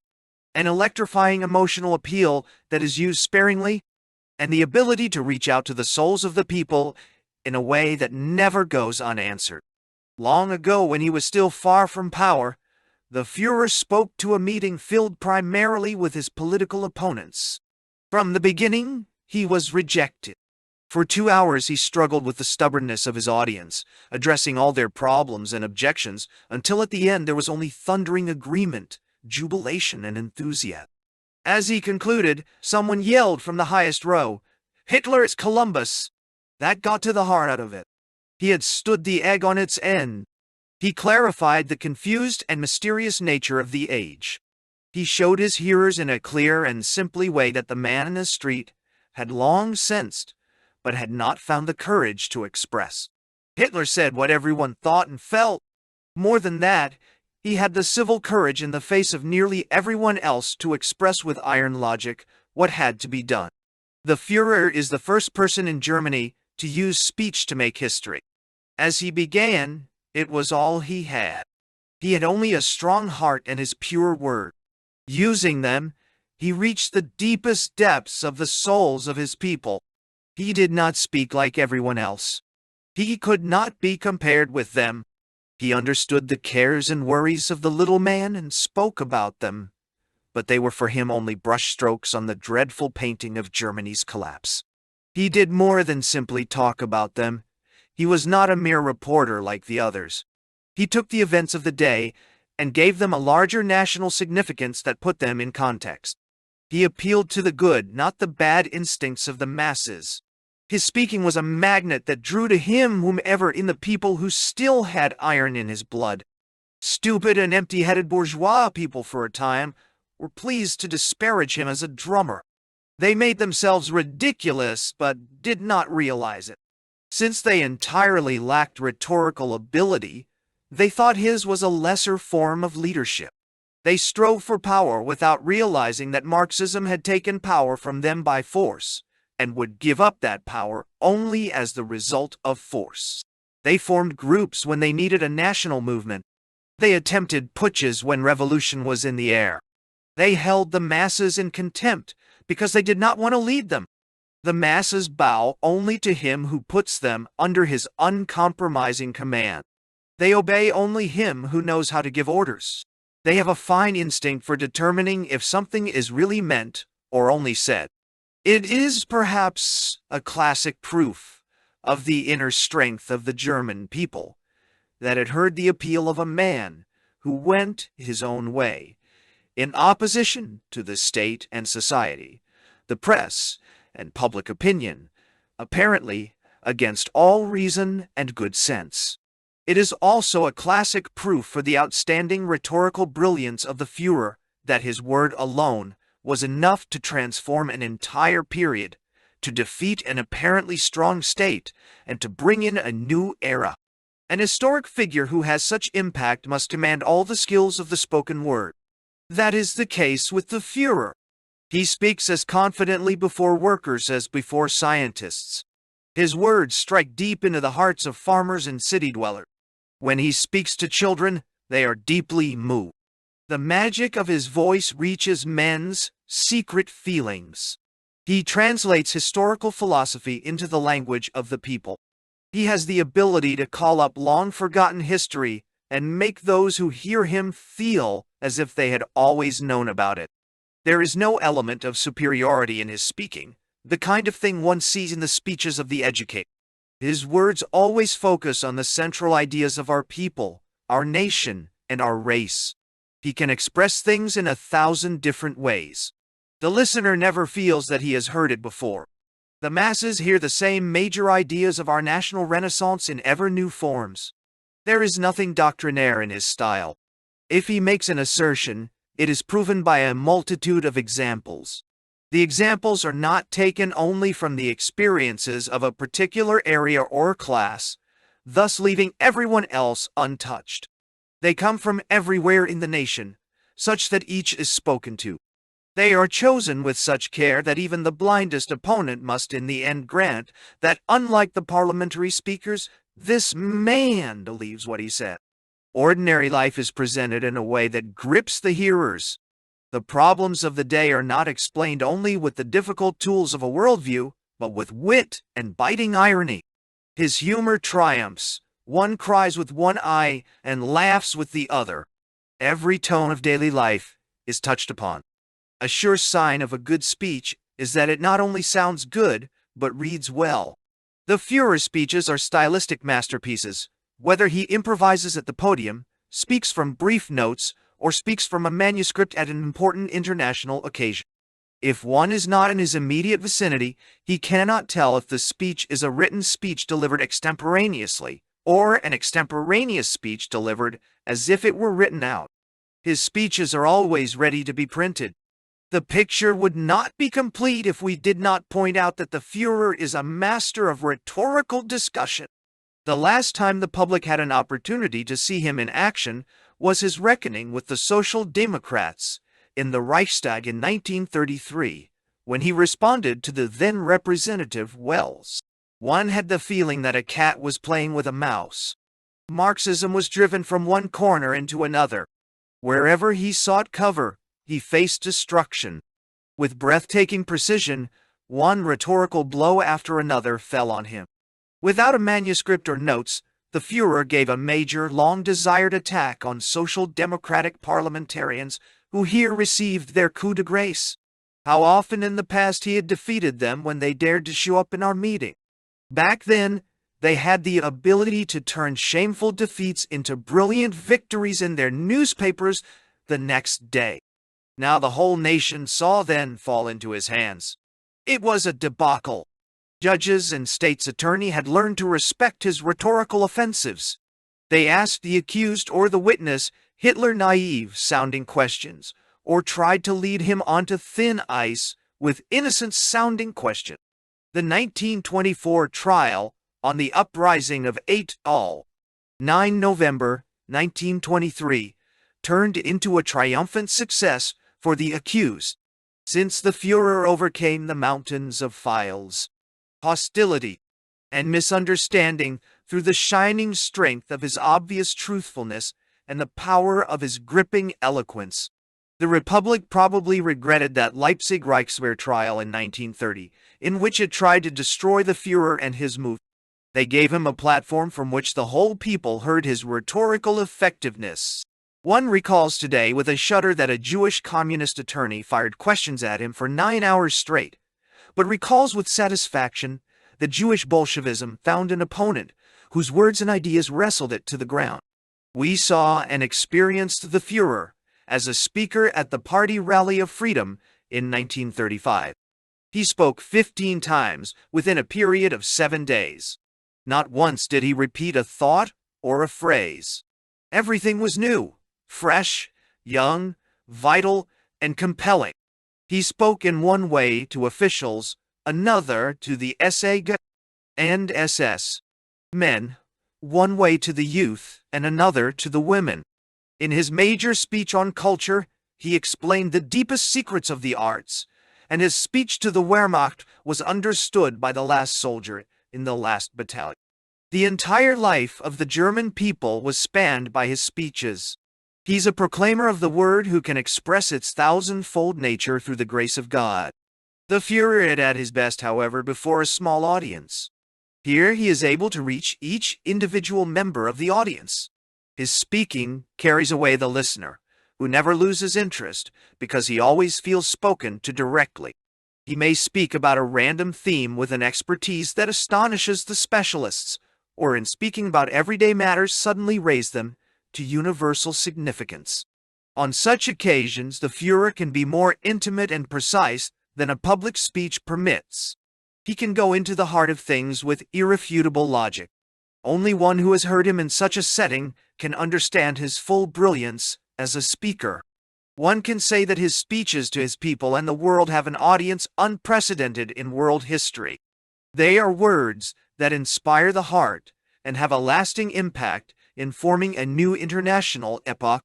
There is probably no educated person in the world who has not heard the sound of his voice and who, whether he understood the words or not, felt that his heart was spoken to by magical words.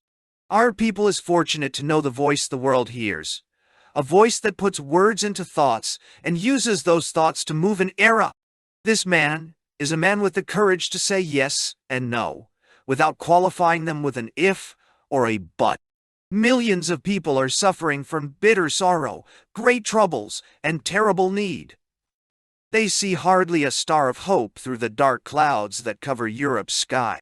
No one is able to dispel the despair they face. But in Germany, God chose one from countless millions to speak our pain. A unique age. Lead article in Das Reich Magazine, 23 May 1940. History does not repeat itself. As with everything creative, its imagination and opportunities are inexhaustible. However, it always follows eternally valid laws. Because these laws are ignored or violated in the same or similar ways by nations or people, they apparently lead to similar situations or results.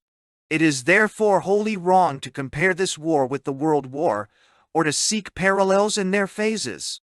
The age in which we live, and this war, are unique in nature and conduct, unparalleled in history.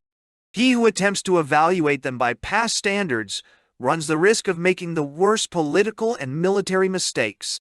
Even our national situation and the whole international one is entirely different than 1914. Because of the sterile foreign policy of the period, we were forced into a two-front war with intolerable military burden. Furthermore, our nation was not psychologically prepared for war. The people had no idea why it was fighting, nor what it was fighting for, and the government did nothing to let it know what the situation was and what the future would be.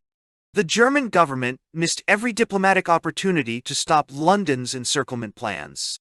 They practically gave their trump cards to the enemy.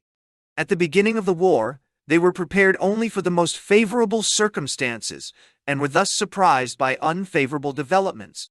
There formerly had been much better and more promising opportunities to fight the war that had now become unavoidable. They were surprised at the worst possible time, and then declared war themselves, which was to be of decisive psychological significance. Today the situation is reversed. The Führer's brilliant statesmanship succeeded by tireless diplomatic efforts in destroying attempts at encirclement, either in advance or through military means. False claims of neutrality, intended only to provide a marching route to Germany, were destroyed and a dangerous two-front war avoided. Germany's back is secure in this battle of fate, and our psychological war is being waged most successfully, not only at home, but also in the rest of the world. The nation knows exactly what is at stake. It knows what it is doing, is fully aware of what would happen if it lost the war, and knows the opportunities it will have if it wins. Every conceivable resource is being used in this gigantic struggle. The opponent lost one trump card after another, even before the war began. The Führer prepared for this historic conflict with care and foresight, planning for the worst, and thus preparing for the best. And at the critical hour, the Western plutocracies declared war, clearly putting themselves in the wrong. During the World War, we faced a deadly blockade. Germany had prepared only militarily, and that in an inadequate way. It was defenseless against a blockade. It had neither practice nor experience, and thus either took no measures at all, or took them so late that they did more harm than good. The rationing system was corrupt, which was a heavy psychological burden for people, and also made a consistent implementation of necessary economic measures impossible. It is therefore no surprise that the Reich succumbed to its enemies in this area in November 1918. Today our situation in no way resembles the former situation. True, the English-French plutocracy tried again to use the old methods of economic encirclement against the Reich, but these methods have lost their effectiveness. We prepared for a blockade. We knew its deadly effects from the World War, and thus did everything we could to be ready for it. We are prepared economically to wage war. The experiences of the World War were helpful. Our enemies mocked our 4-year plan, but it prepared us to survive even the tightest blockade. The Reich secured its economic and agricultural resources in such good time that we are safe from any unpleasant surprise. Corruption is impossible due to the most severe penalties. The Reich has sufficient reserves of raw materials to fight for as long as necessary. Militarily, we entered the World War without taking full advantage of our enormous population resources. We were then the strongest military power in the world, but could not resist the attack of the entire world. The tragedy of the first historic weeks of the gigantic battle was that we lacked the divisions on our endangered right flank, divisions that we could have had. All the later measures could not help. Today, the German military has the most modern technical equipment imaginable. The German population is being used fully. The German military is therefore prepared for any offensive. Everything is happening as planned according to a firm system. Our army's achievements are beyond all praise. They are admired by the whole world. In 1914, we were completely on the defensive psychologically. The Reich viewed the war from a middle-class perspective, without realizing that we faced a world of enemies who were determined to use every method of falsehood and incitement. The German leadership had no experience in the battle for public opinion. It had no concept at all of the people's dynamism.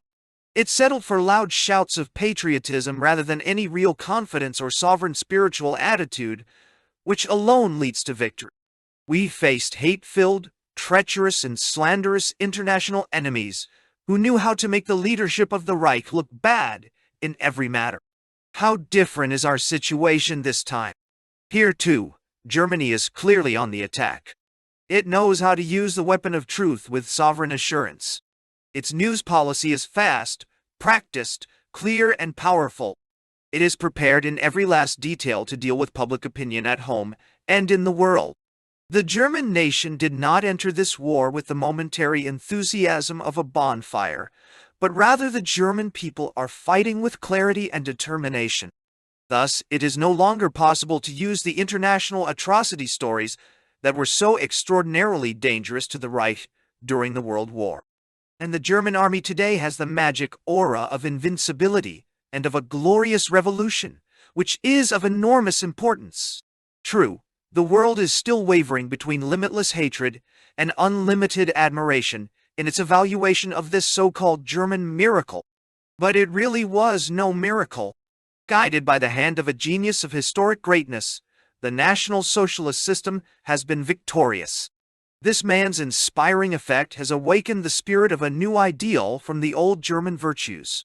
The precision of thinking and labor, the fanaticism of systematic preparation, a readiness to sacrifice, the greatest intelligence paired with imagination and inventiveness, sovereign knowledge, boundless enthusiasm on the part of the whole people, a youthful spirit of attack. In short, the ability to make of the German misery forced upon us by our enemies a brilliant virtue. What is it that from the beginning has guaranteed the success of the German military on every battlefield of this war?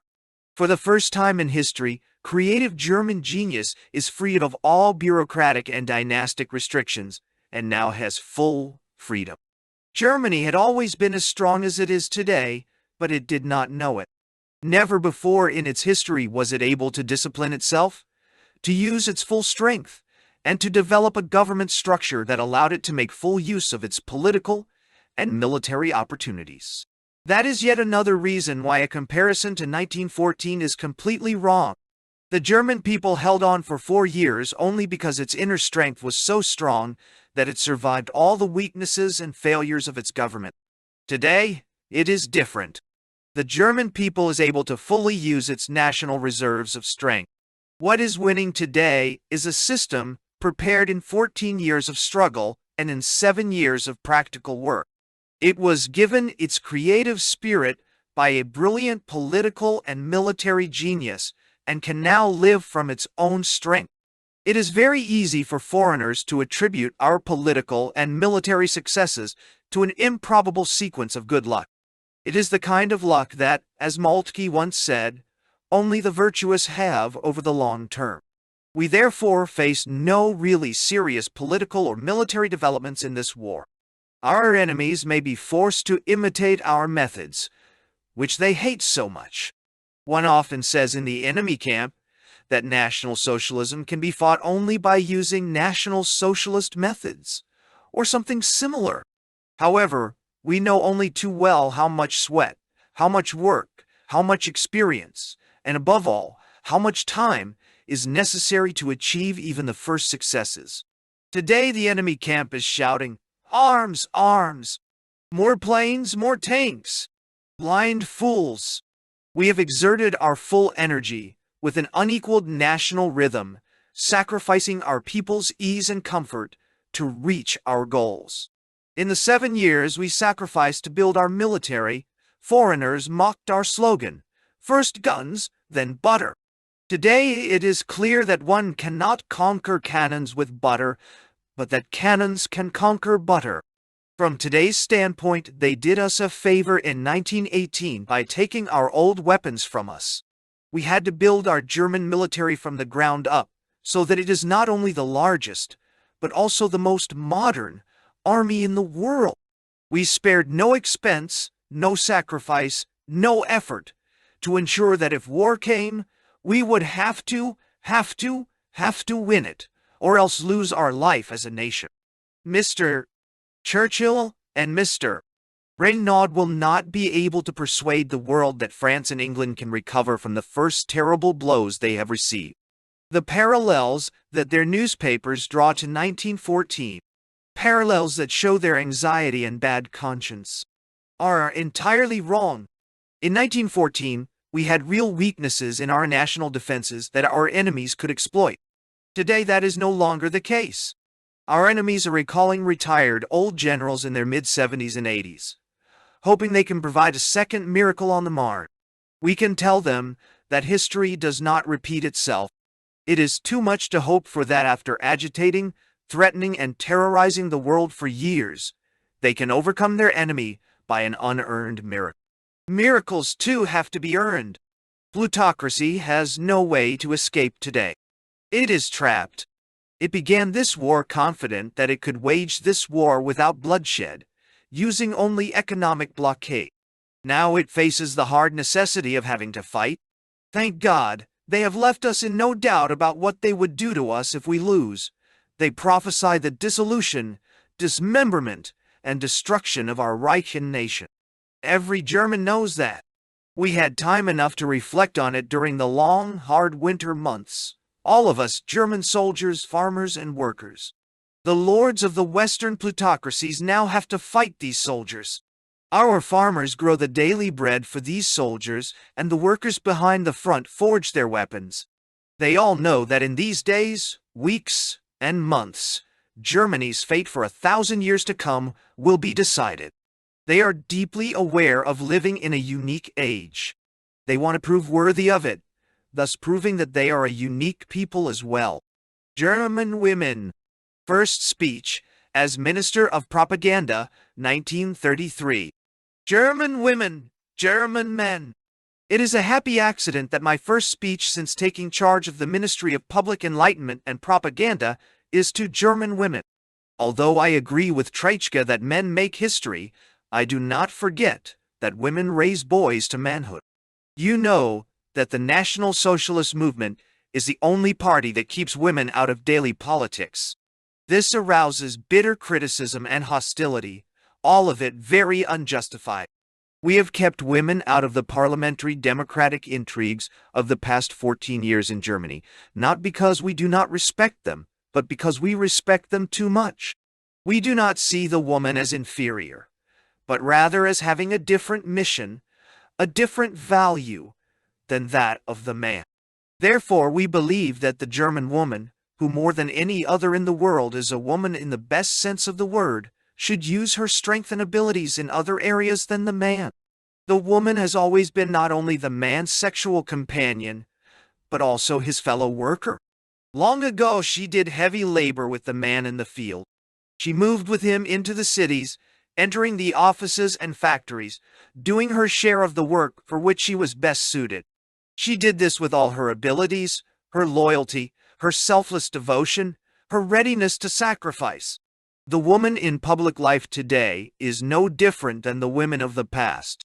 No one who understands the modern age would have the crazy idea of driving women from public life, from work, profession, and bread. But it must also be said that those things that belong to the man must remain his. That includes politics and the military. That is not to disparage women, only a recognition of how she can best use her talents and abilities. Looking back over the past years of Germany's decline, we come to the frightening, nearly terrifying, conclusion that the less German men were willing to act as men in public life, the more women succumbed to the temptation to fill the role of the man. The feminization of men always leads to the masculinization of women. An age in which all great idea of virtue, of steadfastness, of hardness and determination have been forgotten should not be surprised that the man gradually loses his leading role in life and politics and government to the woman. It may be unpopular to say this to an audience of women, but it must be said because it is true and because it will help make clear our attitude toward women. The modern age, with all its vast revolutionary transformations in government, politics, economics, and social relations, has not left women and their role in public life untouched. Things we thought impossible several years or decades ago are now everyday reality. Some good, noble, and commendable things have happened, but also things that are contemptible and humiliating. These revolutionary transformations have largely taken from women their proper tasks. Their eyes were set in directions that were not appropriate for them. The result was a distorted public view of German womanhood that had nothing to do with former ideals. A fundamental change is necessary, at the risk of sounding reactionary and outdated. Let me say this clearly. The first, best, and most suitable place for the woman is in the family, and her most glorious duty is to give children to her people and nation. Children who can continue the line of generations, and who guarantee the immortality of the nation. The woman is the teacher of the youth, and therefore the builder of the foundation of the future. If the family is the nation's source of strength, the woman is core and center. The best place for the woman to serve her people is in her marriage, in the family, in motherhood. This is her highest mission. That does not mean that those women who are employed, or who have no children, have no role in the motherhood of the German people. They use their strength, their abilities, their sense of responsibility for the nation in other ways. We are convinced, however, that the first task of a socially reformed nation must be to again give the woman the possibility to fulfill her real task, her mission in the family and as a mother. The National Revolutionary Government is everything but reactionary. It does not want to stop the pace of our rapidly moving age. It has no intention of lagging behind the times. It wants to be the flag bearer and pathfinder of the future. We know the demands of the modern age, but that does not stop us from seeing that every age has its roots in motherhood, that there is nothing of greater importance than the living mother of a family who gives the state children. German women have been transformed in recent years. They are beginning to see that they are not happier as a result of being given more rights but fewer duties. They now realize that the right to be elected to public office at the expense of the right to life, motherhood, and her daily bread is not a good trait. A characteristic of the modern era is a rapidly declining birth rate in our big cities. In 1900, 2 million babies were born in Germany. Now the number has fallen to 1 million. This drastic decline is most evident in the nation's capital. In the last 14 years, Berlin's birth rate has become the lowest of any European city. By 1955, without immigration, it will have only about 3 million inhabitants. The government is determined to halt this decline of the family and the resulting impoverishment of our blood. There must be a fundamental change. The liberal attitude toward the family and the child is responsible for Germany's rapid decline. We today must begin worrying about an aging population. In 1900, there were 7 children for each elderly person. Today, it is only 4. If current trends continue, by 1988, the ratio will be 1:1. These statistics say it all. They are the best proof that if Germany continues along its current path, it will end in an abyss with breathtaking speed. We can almost determine the decade when Germany collapses because of depopulation. We are not willing to stand aside and watch the collapse of our national life and the destruction of the blood we have inherited. The National Revolutionary Government has the duty to rebuild the nation on its original foundations, to transform the life and work of the woman so that it once again best serves the national good. It intends to eliminate the social inequalities so that once again the life of our people and the future of our people and the immortality of our blood is assured. I welcome this exhibition, whose goal is to explain and teach and to reduce or eliminate harm to the individual and the whole people. This serves the nation and popular enlightenment, and to support it is one of the happiest duties of the new government. Perhaps this exhibition titled "The Woman" will represent a turning point. If the goal of the exhibition is to give an impression of women in contemporary society, it does so at a time when German society is undergoing the greatest changes in generations. I am aware of how difficult this is. I know the obstacles that had to be overcome to give this exhibition a clear theme and a firm structure. It should show the significance of the woman for the family, the people, and the whole nation. Displays will give an impression of the actual life of women today, and will provide the knowledge necessary to resolve today's conflicting opinions, which were not primarily the result of the contemporary women's movement. But that is not all. The main purpose of the exhibition, The Woman, is not only to show the way things are, but to make proposals for improvement. It aims to show new ways and new opportunities. Clear and often drastic examples will give thousands of German women reason to think and consider. It is particularly pleasing to us men in the new government that families with many children are given particular attention, since we want to rescue the nation from decline. The importance of the family cannot be overestimated, especially in families without fathers that depend entirely upon the mother. In these families, the woman has sole responsibility for the children, and she must realize the responsibility she has to her people and nation. We do not believe that the German nation is destined by fate to decline. We have blind confidence that Germany still has a great mission in the world. We have faith that we are not at the end of our history, but rather that a new, great, and honorable period of our history is now beginning. This faith gives us the strength to work and not despair. It enabled us to make great sacrifices over the past 14 years. It gave millions of German women the strength to hope in Germany and its future, and to let their sons join in the reawakening of the nation. This faith was with the brave women who lost their husbands and breadwinners in the war, with those who gave their sons in the battle to renew their people. This faith kept us standing during the need and desperation of the past 14 years. And this faith today fills us with new hope that Germany will again find its place in the sun. Nothing makes one harder and more determined than struggle. Nothing gives more courage than to face resistance.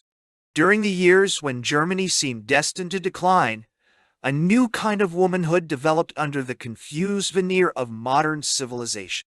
It is hard, determined, courageous, willing to sacrifice.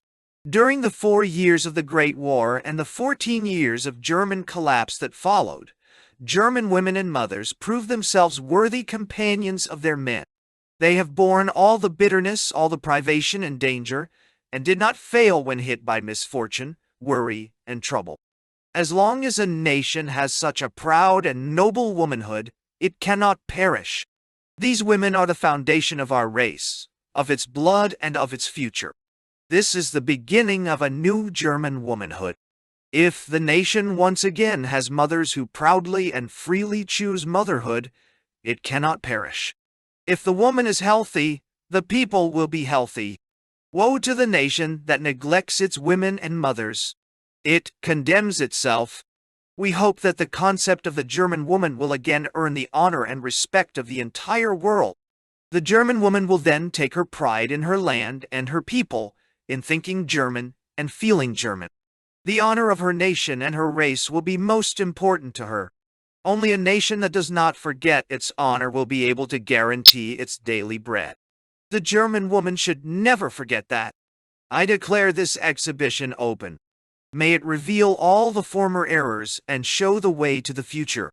Then the world will once again respect us, and we will be able to affirm the words of Walther von der Vogelweide, 19, who had this to say about the German woman in his famous poem: "He who seeks virtue and proper love should come to our land.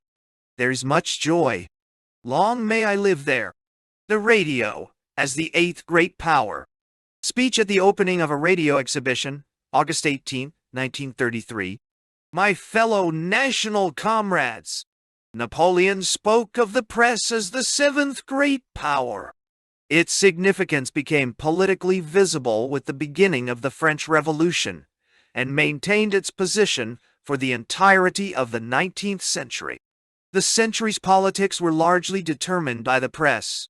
One can hardly imagine or explain the major historical events between 1800 and 1900 without considering the powerful influence of journalism.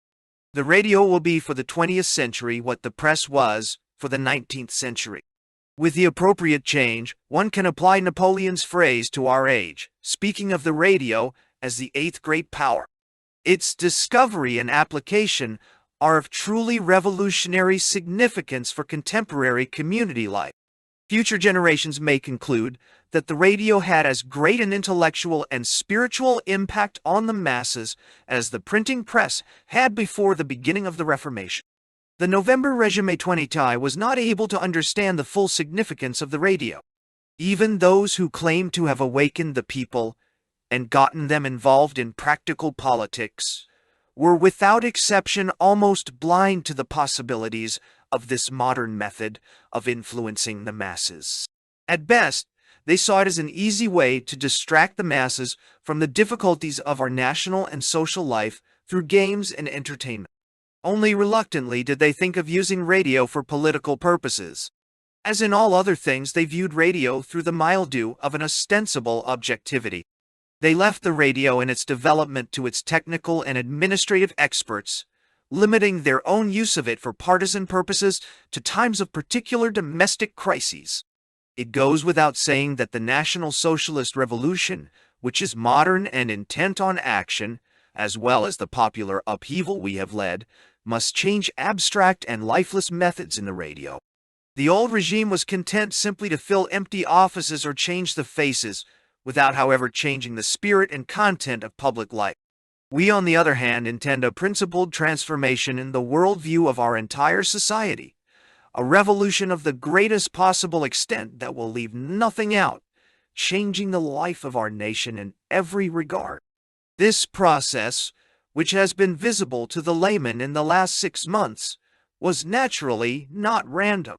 It was systematically prepared and organized. We have used our power in the last 6 months to carry out this transformation. We spent the period before 30 January in winning power, having then the same goals that we have carried out in the 6 months since we took power. It would not have been possible for us to take power or to use it in the ways we have without the radio and the airplane. It is no exaggeration to say that the German Revolution, at least in the form it took, would have been impossible without the airplane and the radio. It is in fact a modern revolution, and it has used the most modern methods to win and use power. It therefore does not need saying that the government resulting from this revolution cannot ignore the radio and its possibilities. To the contrary, it is resolved to use them to the fullest extent in the work of national construction that is before us, and in ensuring that this revolution can stand the test of history. That means a series of important reforms in the organization and content of the radio. On the one hand, these reforms will assure the organic continuation of the radio and its further development both in the near and long term. They will also mean a transformation of its whole nature, bringing it in tune with the modern community of our people. As in all other areas, the changes are primarily spiritual in nature. The radio must be brought out of the stubborn emptiness of its technical limitations into the lively spiritual developments of our age. It is not possible for the radio to ignore the times. More than any other form of public expression, it has the duty to meet the needs and demands of the day. A radio that does not seek to deal with the problems of the day does not deserve to influence the broad masses. It will soon become an empty playground for technicians and intellectual experimenters. We live in the age of the masses. The masses rightly demand that they participate in the great events of the day. The radio is the most influential and important intermediary between a spiritual movement and the nation, between the idea and the people. That requires a clearly expressed direction.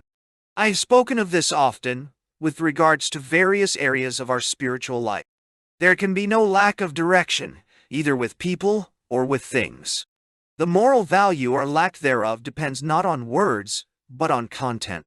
The direction and the goal always determine whether something is good, useless, or even harmful for our people.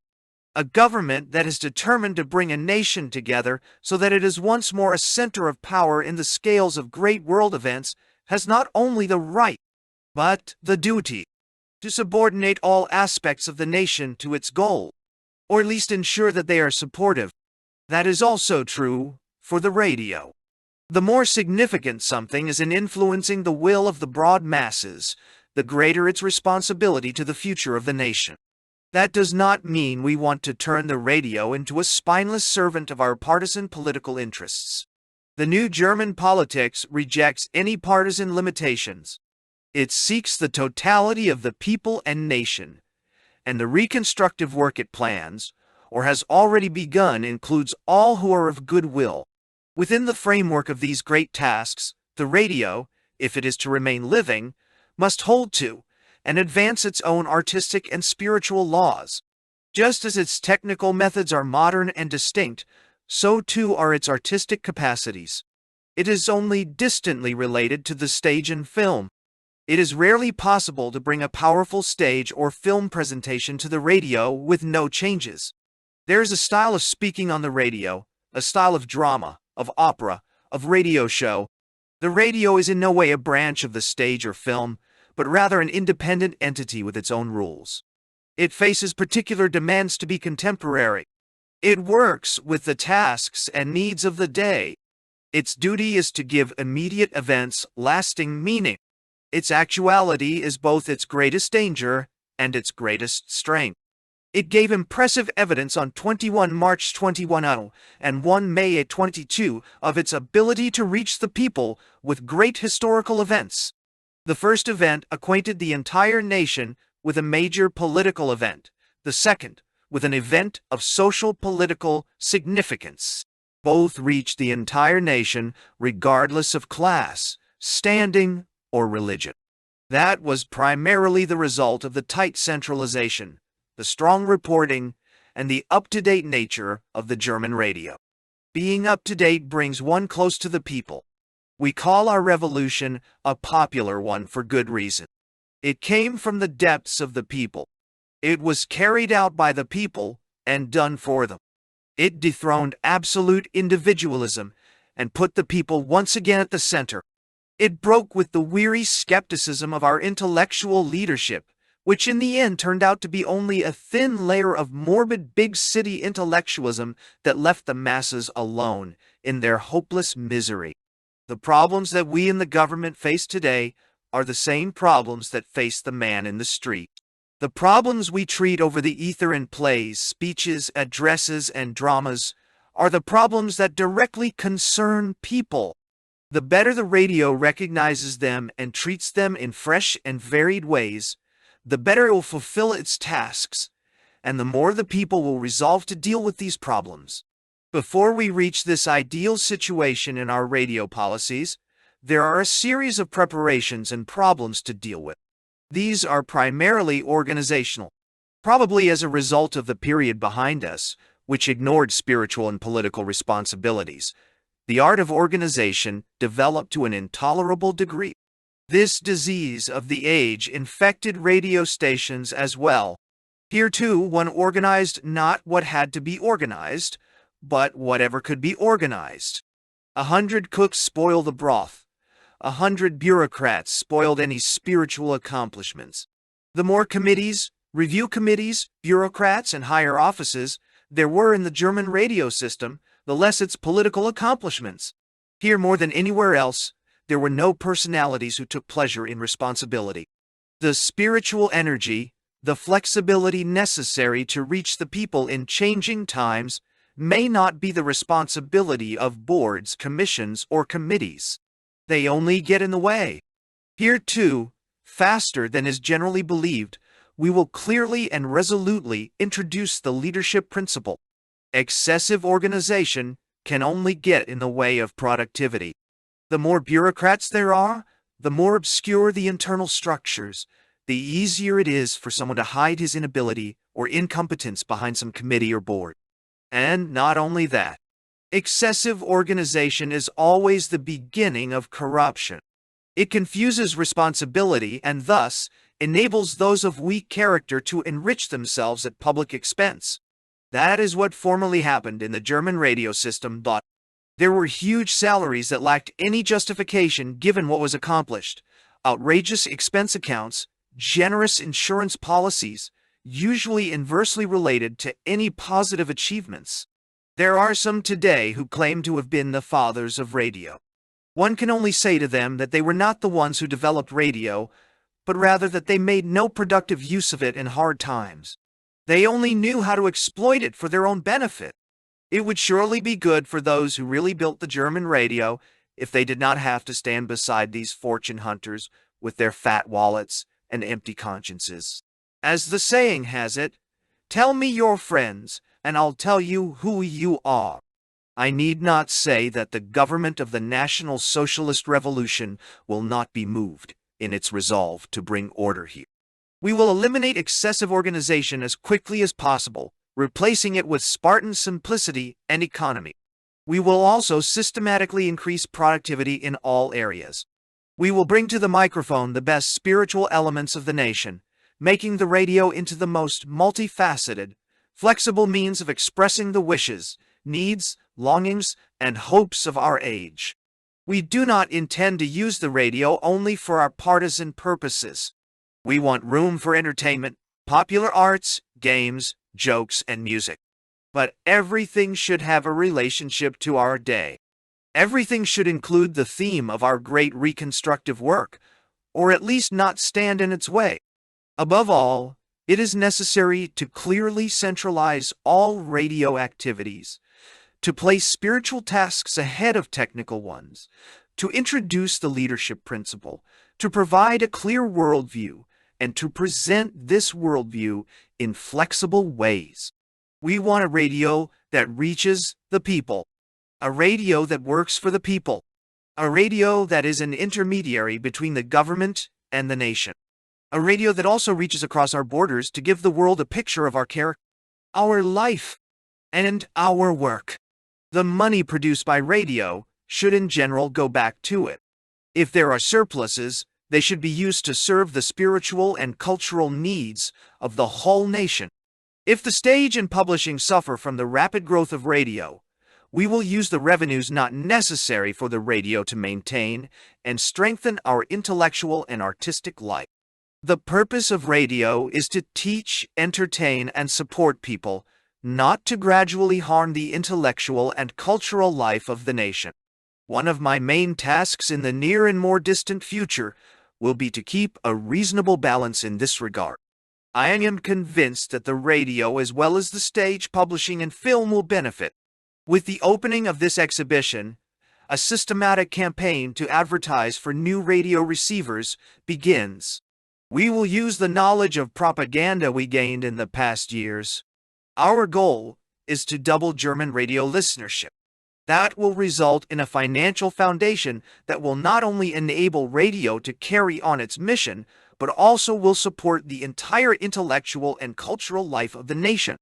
We will strengthen the stage, film, music, and publishing, providing a firm financial foundation. This year's radio exhibition opens in this spirit. Its keynote is the People's Receiver. Its low price will enable the broad masses to become radio listeners. Science and industry have done what they could, earning the thanks of the government and of the whole nation. May the radio leadership now do its part. Then we will together accomplish our goal. If science, industry, and intellectual leaders work hand in hand, and if their common efforts are supported by a steadfast sense of the highest political responsibility, then we will leave behind the many mistakes and errors of the past and open a new era of German radio. It will open new paths not only for Germany's political life, but for the work of radio throughout the world. This exhibition stands in the shadow of this great task. It is a start, a beginning, an expression of German courage and German confidence. It is our dearest wish that science, industry, and the intellectual leadership of German radio from now on will follow a new path, at the end of which stands our common great goal. One people, one Reich, one will, and a glorious German future. In this sense, I declare the 10th German Radio Exhibition open. The Coming Europe. Speech to Czechoslovakian artists and journalists. Berlin, September 11, 1940. I welcome the opportunity to speak to you on a number of questions that, in my view, must be openly discussed if relations between the Reich and the Protectorate are to be improved. I believe it necessary to do so now, despite the war. I fear that once the war is over, we will not be able to discuss these matters as calmly as we now can. As intelligent people, you know that the greatest events in the history of Europe are now taking place. I am firmly convinced, how could it be otherwise, that things will turn out to our advantage. When England falls, we will have the chance to reorganize Europe in a way that befits the social, economic, and technical possibilities of the 20th century.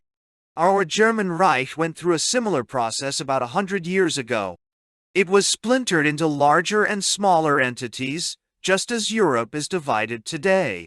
This collection of small states was possible as long as the transportation system was such that it took considerable time to travel from one small principality to the next. The invention of the steam engine, however, rendered this situation untenable. Before the development of the railroad, one needed 24 hours to go from one place to another, but only 3 or 4 hours were necessary thereafter. Before the steam engine, one could travel 24 hours before reaching a customs boundary, but even the most fanatic proponents of federalism found it intolerable. Once it took 5 hours, then 3, then 2, and finally only half an hour. There were also forces in the Reich back then who attempted to remedy the situation through negotiation. History proved that their way was false, and in a rather common way. History follows harder laws than those that usually prevail at the negotiating table.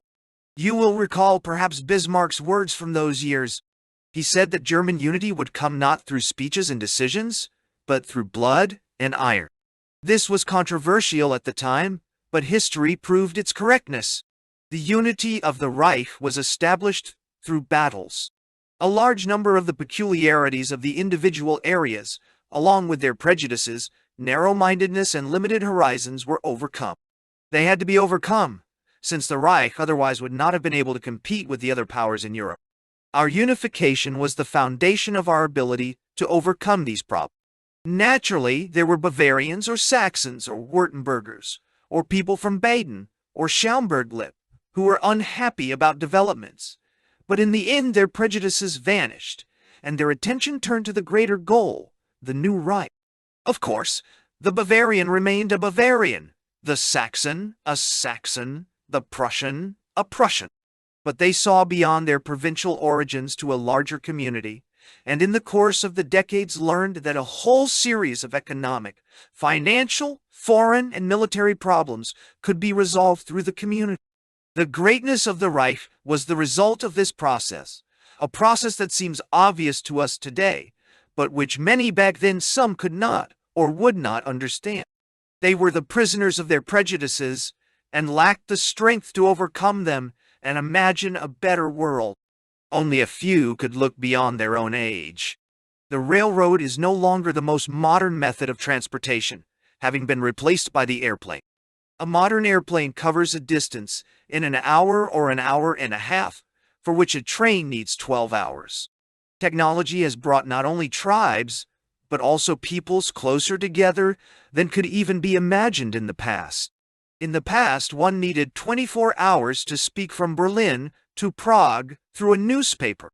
Today, I only need a second. Standing before this microphone, one can simultaneously be heard in Prague, Slovakia, Warsaw, Brussels, and Den Haag. I once needed 12 hours to travel from Berlin to Prague by train. Now I can fly in an hour. Technology has once again brought people closer together. It is certainly no accident that this technology has developed only recently. The population of Europe has grown, presenting Europe with entirely new problems in agriculture, the economy, finance, and the military. And the continents, too, have grown closer as a result of new technology. Europeans are more and more realizing that our differences are only family squabbles when measured against the vast problems that the continents must solve. I am convinced that, just as we look back with some amusement on the narrow-minded conflicts between German provinces in the 1840s and 1850s, our posterity in 50 years will look back with similar amusement on what is going on today in Europe. They will see the dramatic battles between nations of small European states as family squabbles. I am convinced that in 50 years we will no longer think in terms of nations, but of continents, and that entirely different, and perhaps much larger, problems will concern Europe. Do not think that, as we bring about a certain order in Europe, we do it to harm individual nations. The freedom of individual countries must be brought in harmony with the conditions of the present and with simple questions of practicality. Just as a member of a family does not have the right to disturb everyone else's peace, an individual nation does not have the right to resist the larger order. We have never intended to promote this ordering or reordering process by force. Although we are Germans, we do not wish to injure the economic, cultural, or social characteristics of the Bavarians or Saxons. It is no more in our interest to injure those, say, of the Czech people. However, the two peoples must understand each other. We must be either friends or enemies. As I believe you know well from history, the Germans can be terrible enemies or good friends. We can extend our hand to a friend and work with him. We can also destroy an enemy. The peoples who have joined this ordering process, or who will join it, have to decide if they will participate wholeheartedly and loyally, or if they will resist it. That will not change the facts. You may be sure that once the Axis powers have defeated England, they will not allow major political, economic, or social changes in the reorganized Europe. If England cannot stop it, neither can the Czech people. If you have understood recent history, you will know that today's political power situation cannot and will not be altered. Therefore, gentlemen, I speak realistically, with no appeal to sentiment. It makes no difference whether you like this or not. Whether you applaud it or not, the facts remain the same. I believe that when one cannot change a situation and must accept certain disadvantages because of it, one would be foolish not to accept its advantages as well. Since you have become a part of the Reich, I do not see why the Czech people would prefer to oppose the Reich, rather than to accept its advantages. You have had to accept a series of political changes. I know that they were not pleasant. No one knows that better than I. I know that you have had to give up things that you enjoyed in the past, and I know that one does not adjust to such a situation overnight. There are certain matters that are much more unpleasant than they seem from the perspective of the right. Nonetheless, if you have to accept the disadvantages, I believe you should also accept the advantages. Let me give an example. In 1933, we faced the Jewish question. Everyone in the world knew that we opposed the Jews. We discovered the disadvantages of anti-Semitism, but we also got the benefits. We had to accept the fact that we were slandered and attacked throughout the world. We also got the advantages, namely excluding the Jews from theater, film, public life, and the government. When we were later attacked as enemies of the Jews, we at least could say, it was worth it. We got something for it. You, gentlemen, have had a chance to visit the Reich. I made sure that you had done so before speaking to you. You have seen the Reich in the middle of a war, and will be able to imagine how it will look in peace. Our well-populated Reich and Italy will lead Europe. That will happen. There is no changing it. For you, this means that you are part of a large Reich that will give a new order to Europe. It will put an end to a situation that clearly cannot satisfy people. We are about a work of reform that I am sure will be a major chapter in European history. Can you imagine the importance of the Reich after the war? You know that we have made energetic efforts not only in politics, but also in the cultural and economic spheres. You know that we want the people to join in these measures and their results. Let me give an example. Formerly, German films had an audience of 86 million. In the future, the audience will be much larger. It is up to you whether you want to participate or stand aside. You can be sure that in the latter case, we have the ways and means to eliminate Czech films. We do not want to do that. We would rather you join with us. Nor do we want to suppress your cultural life. On the contrary, we want a lively cultural exchange. But that can happen only on the basis of loyalty. You must accept the present situation without leaving a back door open and thinking that if things go wrong, you will have a way out. Take the history of the National Socialist movement as an example. Some members of our party carry a special badge with a gold wreath around it. That says, I was a National Socialist when there was no advantage to it. I fought for this movement before it came to power.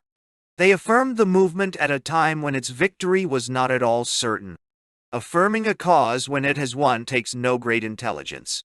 But if you announce your loyalty before the victory is gained, gentlemen, you will give us full confidence in your loyalty. I believe that you have to work through this matter. I have done the same thing myself. Recently, I have read quite a number of Czech books and seen quite a few Czech films. I have read numerous reports about Czech cultural activities. I really regret that I cannot recommend most of the products of your cultural life to the German people. Things must first be cleaned up. I would, for example, like to have the German people see a number of Czech films. Do you want to be satisfied with the Czech market, or would you like your films to be shown throughout the Reich? Does it not fill you with pride to go to Hamburg and say, that is my harbor?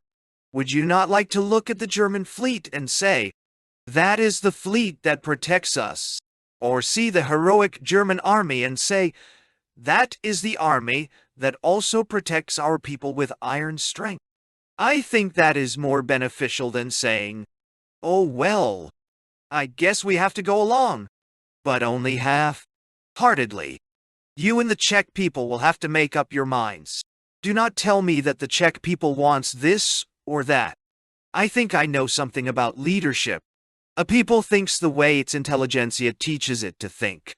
It has the ideas of its intellectual leaders. It is your intellectual duty to make clear to the Czech people the decision they should make. Should you not tell them that the Czech people have chosen the right side? You have seen Rotterdam. That should enable you to properly evaluate the decision your president made.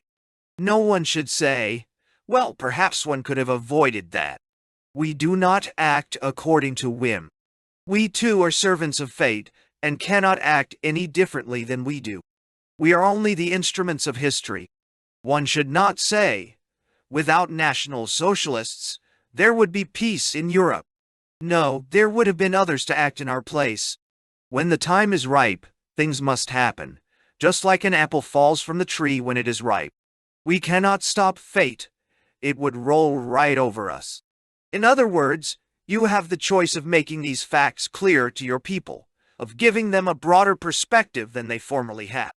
I believe that if you look back on the war's development so far, you will conclude, we have chosen the better side. Things could not continue as they were. That would have been possible only by holding Germany down, which is unthinkable. Now, Today, you have the opportunity of accepting all the advantages that the German Reich has to offer. You have our protection. No one can attack you. You have the opportunity to tell all of Germany of your virtue. You have the opportunity to send your music to Germany, your films, your literature, your press, your radio. You know that the German people have a great interest in culture. We cannot and do not want to change that.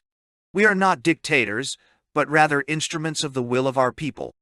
As I said, we offer you cooperation. I have offered you here a foundation for understanding.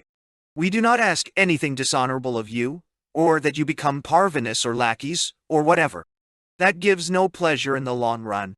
But I do not believe that it is asking too much that deal.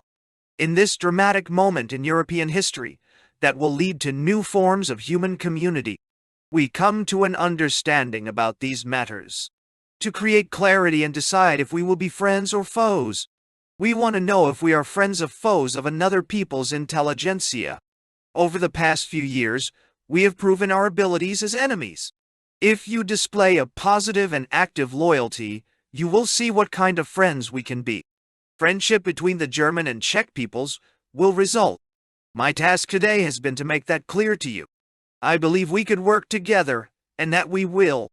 I am firmly convinced that if you are willing to show loyalty, you will do us and your Czech people a big favor.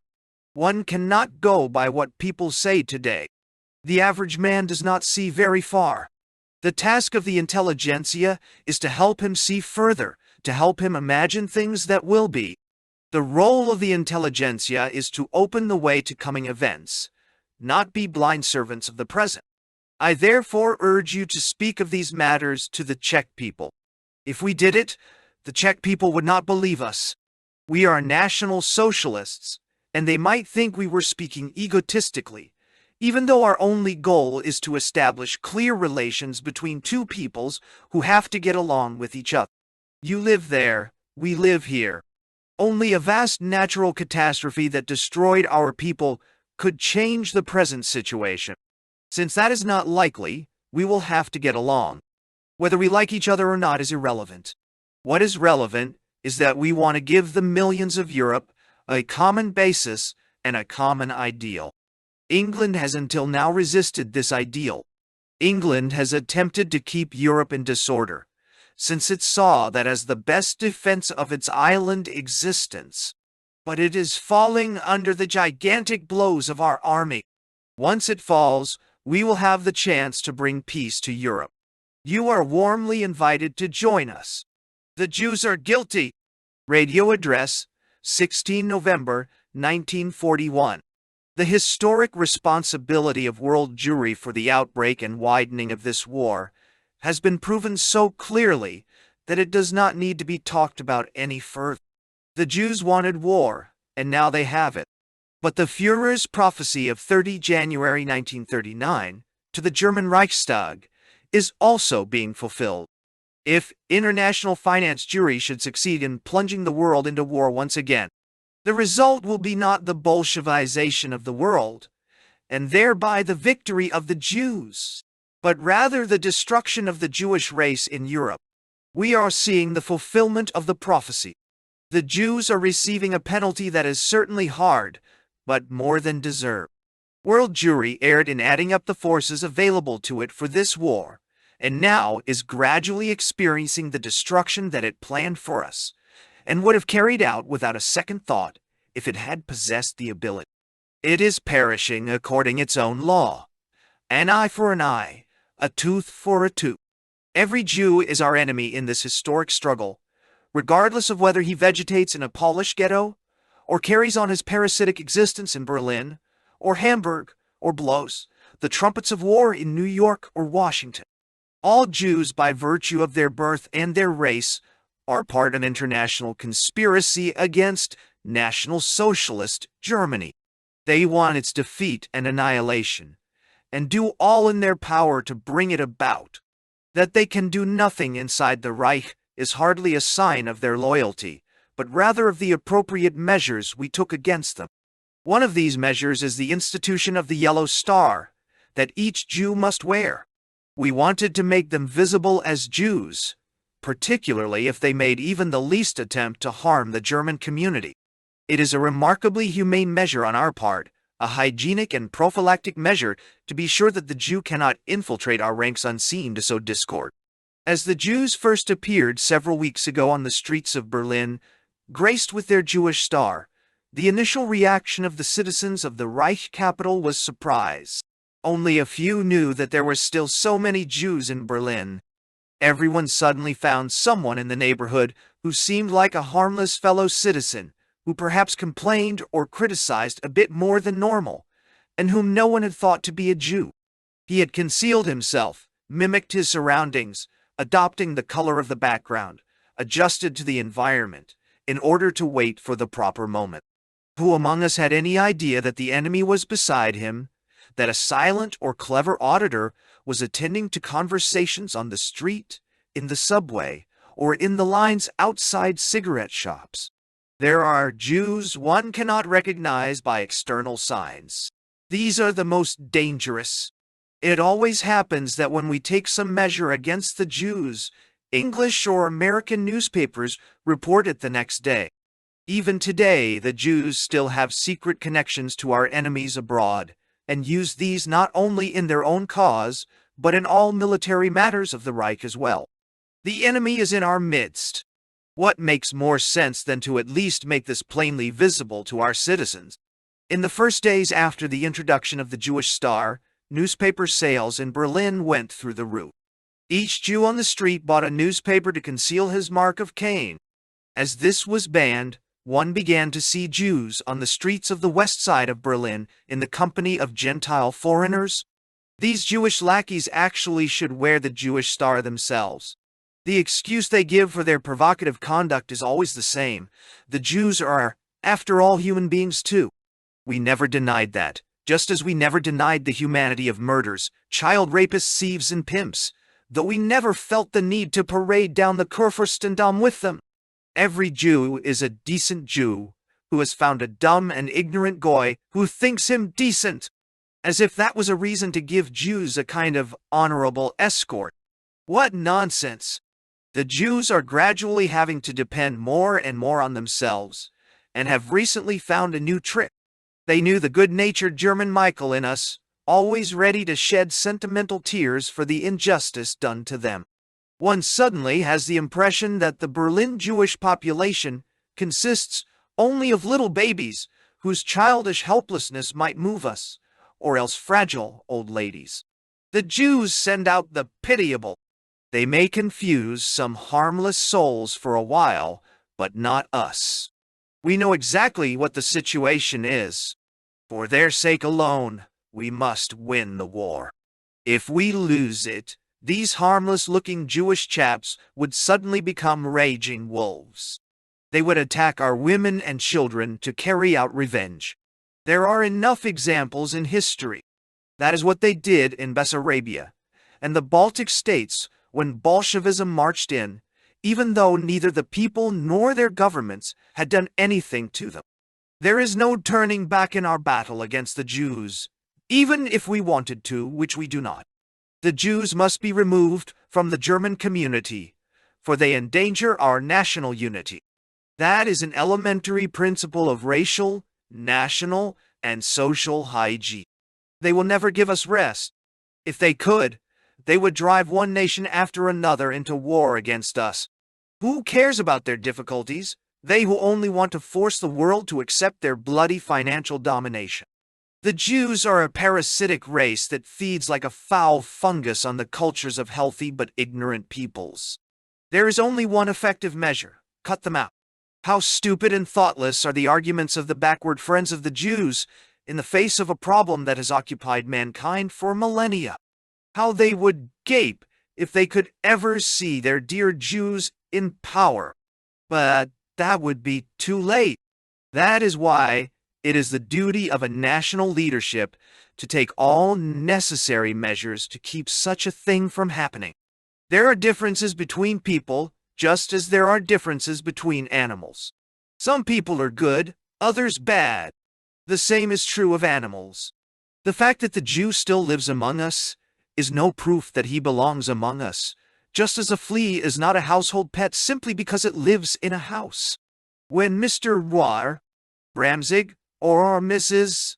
Noterich feel pity for an old woman wearing the Jewish star, they should also remember that a distant nephew of this old woman, by the name of Nathan Kaufman, 23 TC, sits in New York and has prepared a plan by which all Germans under the age of 60 will be sterilized.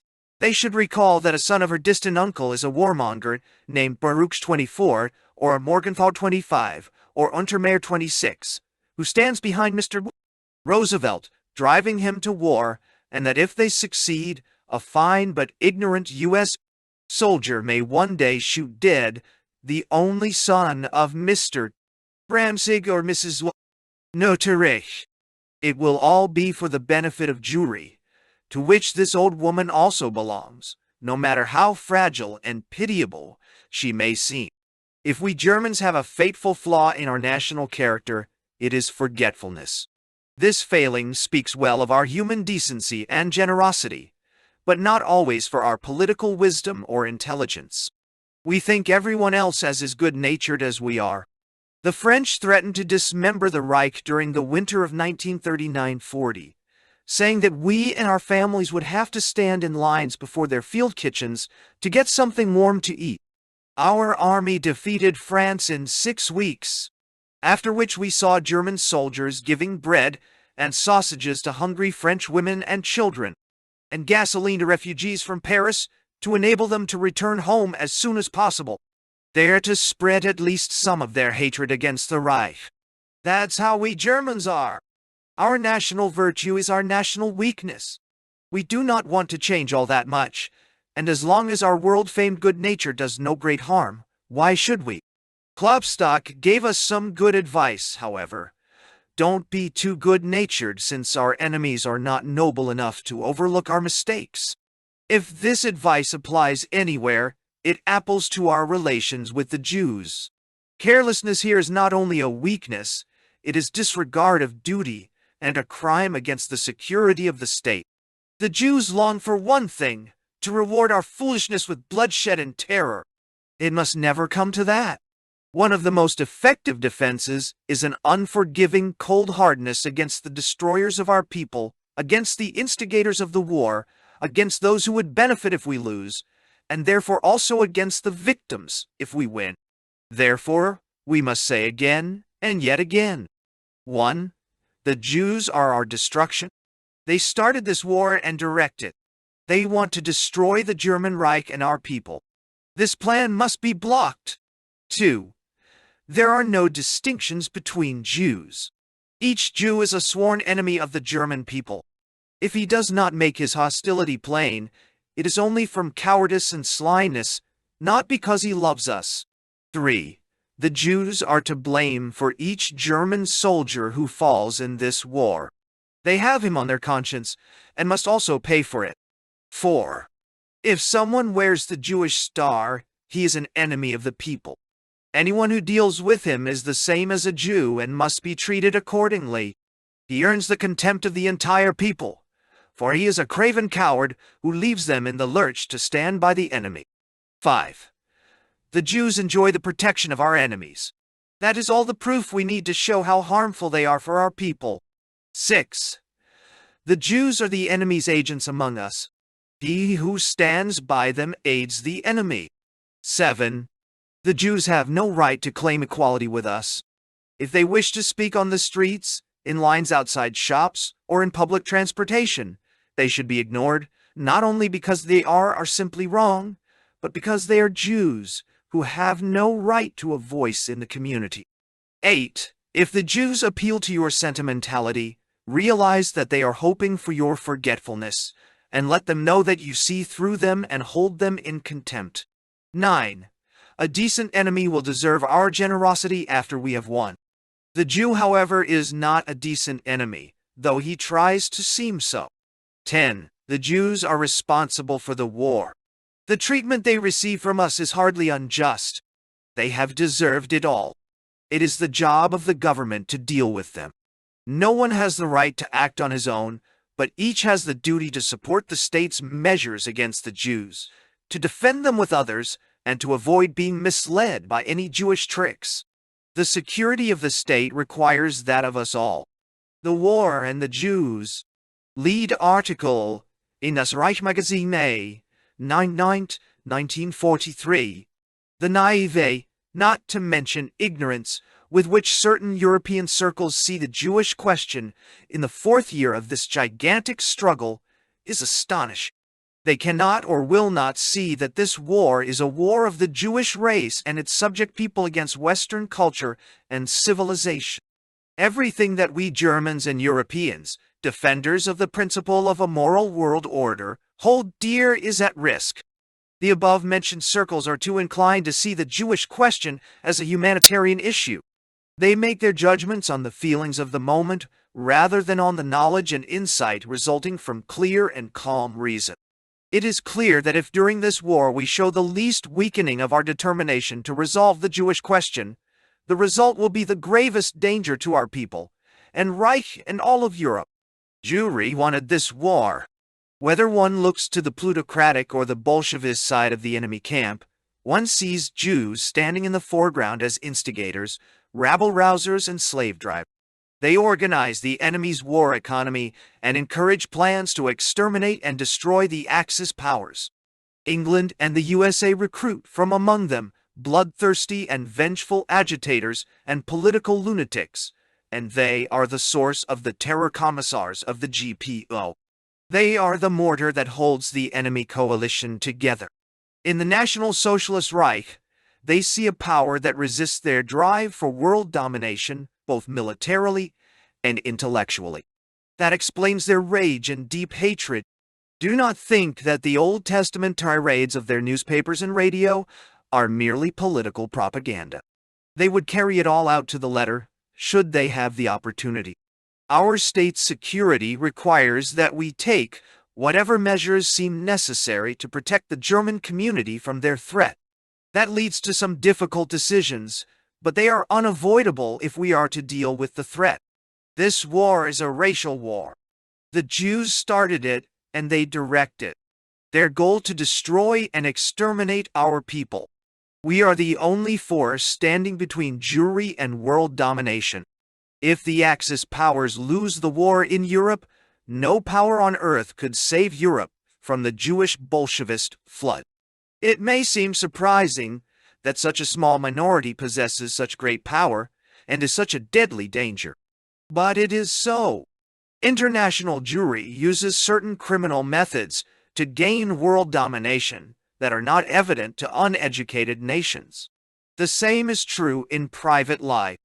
The Jews do not enjoy economic success because they are more intelligent than Gentiles, but rather because they follow a different moral code.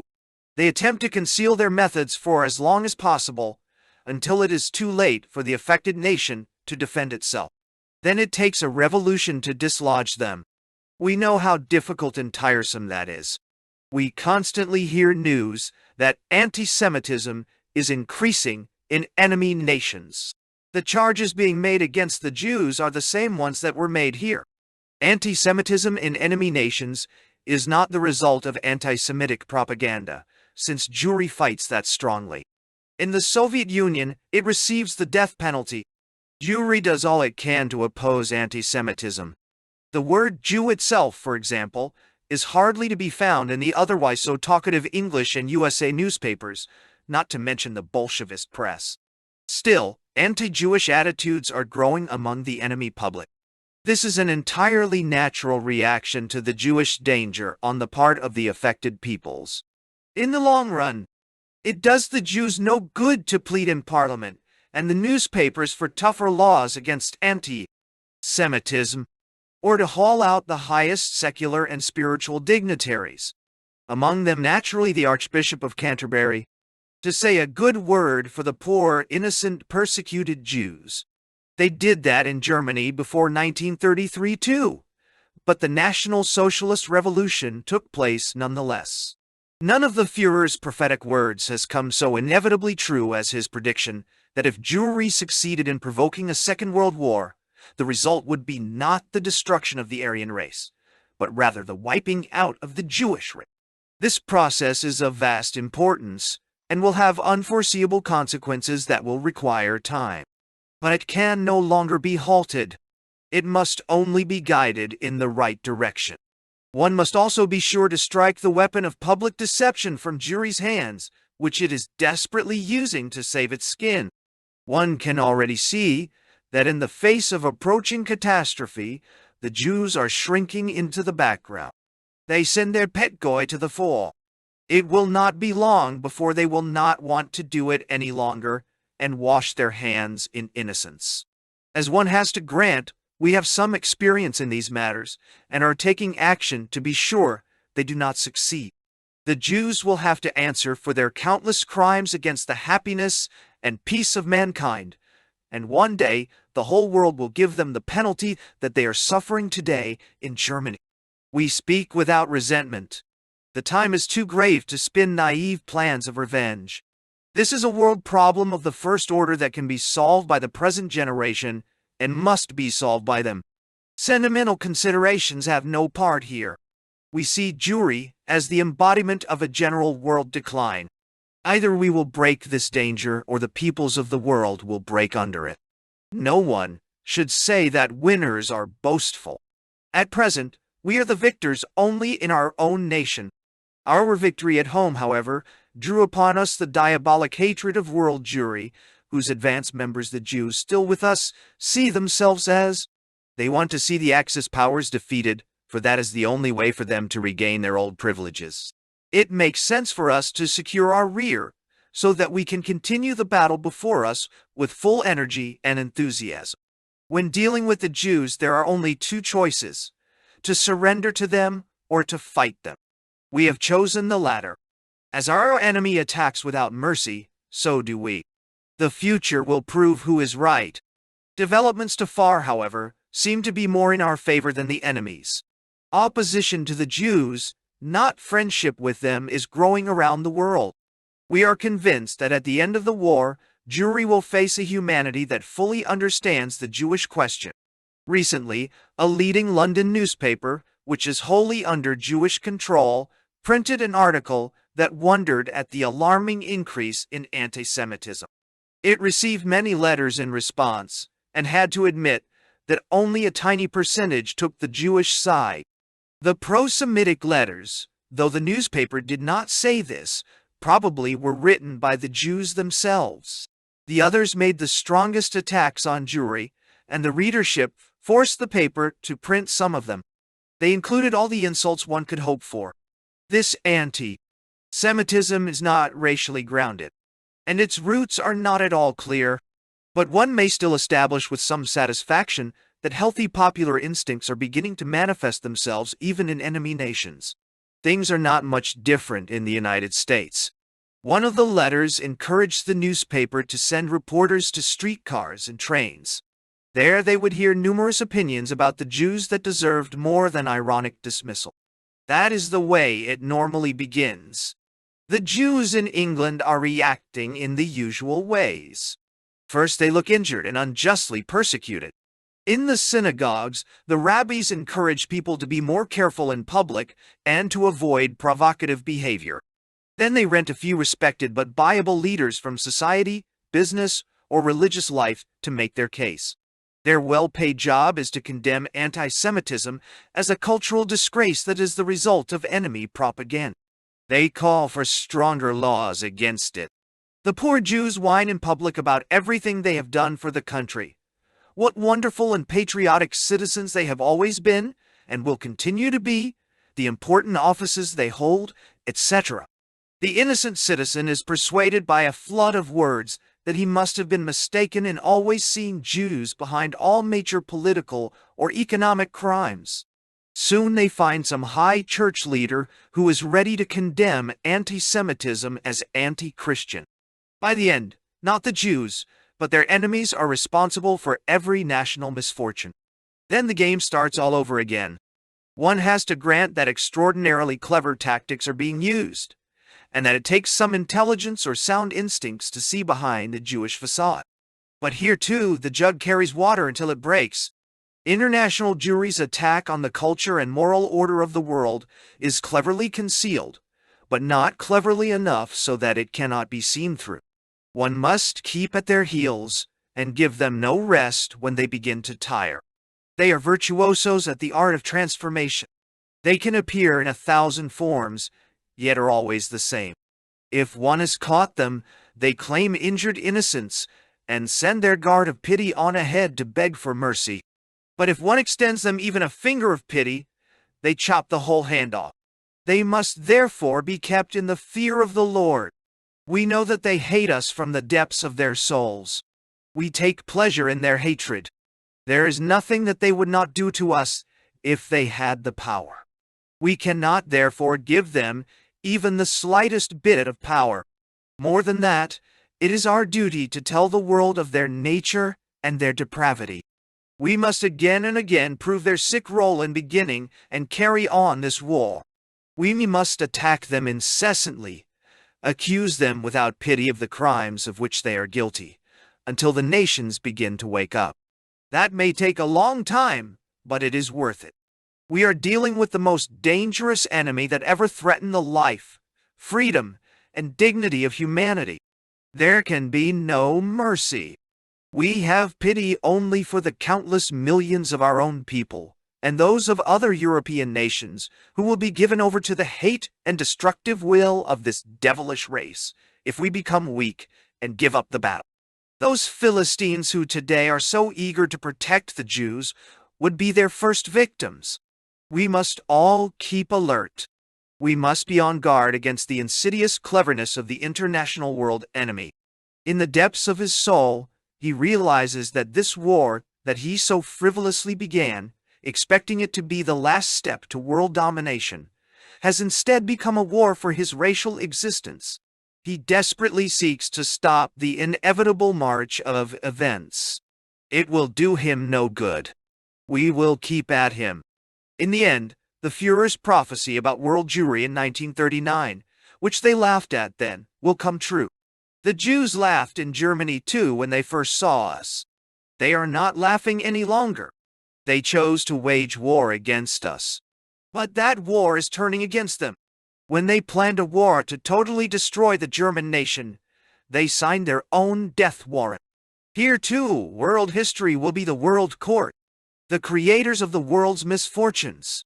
Lead article in Das Reich Magazine, 21 January 1945. One could not understand this war if one did not always keep in mind the fact that international Jewry stands behind all the unnatural forces that our united enemies use to attempt to deceive the world and keep humanity in the dark. It is, so to speak, the mortar that holds the enemy coalition firmly together, despite its differences of class, ideology, and interests. Capitalism and Bolshevism have the same Jewish roots, two branches of the same tree that in the end bear the same fruit.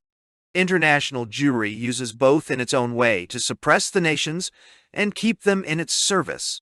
How deep its influence on public opinion is in all the enemy countries and many neutral nations is plain to see that it may never be mentioned in newspapers, speeches, and radio broadcasts. There is a law in the Soviet Union that punishes anti-Semitism, or in plain English, public education about the Jewish question, by death. The expert in these matters is in no way surprised that a leading spokesman for the Kremlin said over the New Year that the Soviet Union would not rest until this law was valid throughout the world.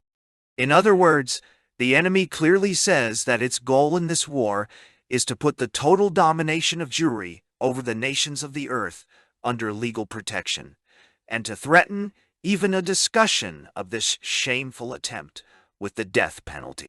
It is little different in the plutocratic nations.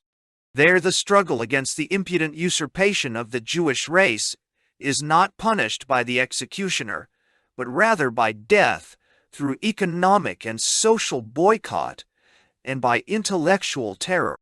This has the same effect in the end. Stalin, Churchill, and Roosevelt were made by Jewry. They enjoy its full support and reward it with their full protection. They present themselves in their speeches as upright men of civil courage, Yet one never hears even a word against the Jews, even though there is growing hatred among their people as a result of this war, a hatred that is fully justified. Jewry is a taboo theme in the enemy countries. It stands outside every legal boundary and thus becomes the tyrant of its host peoples. While enemy soldiers fight, bleed, and die at the front, the Jews make money from their sacrifice on the stock exchanges and black markets. If a brave man dares to step forward and accuse the Jews of their crimes, he will be mocked and spat on by their press, chased from his job or otherwise impoverished, and be brought into public contempt.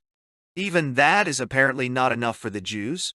They want to bring Soviet conditions to the whole world, giving Jewry absolute power and freedom from prosecution. He who objects or even debates the matter gets a bullet in the back of his head or an axe through his neck.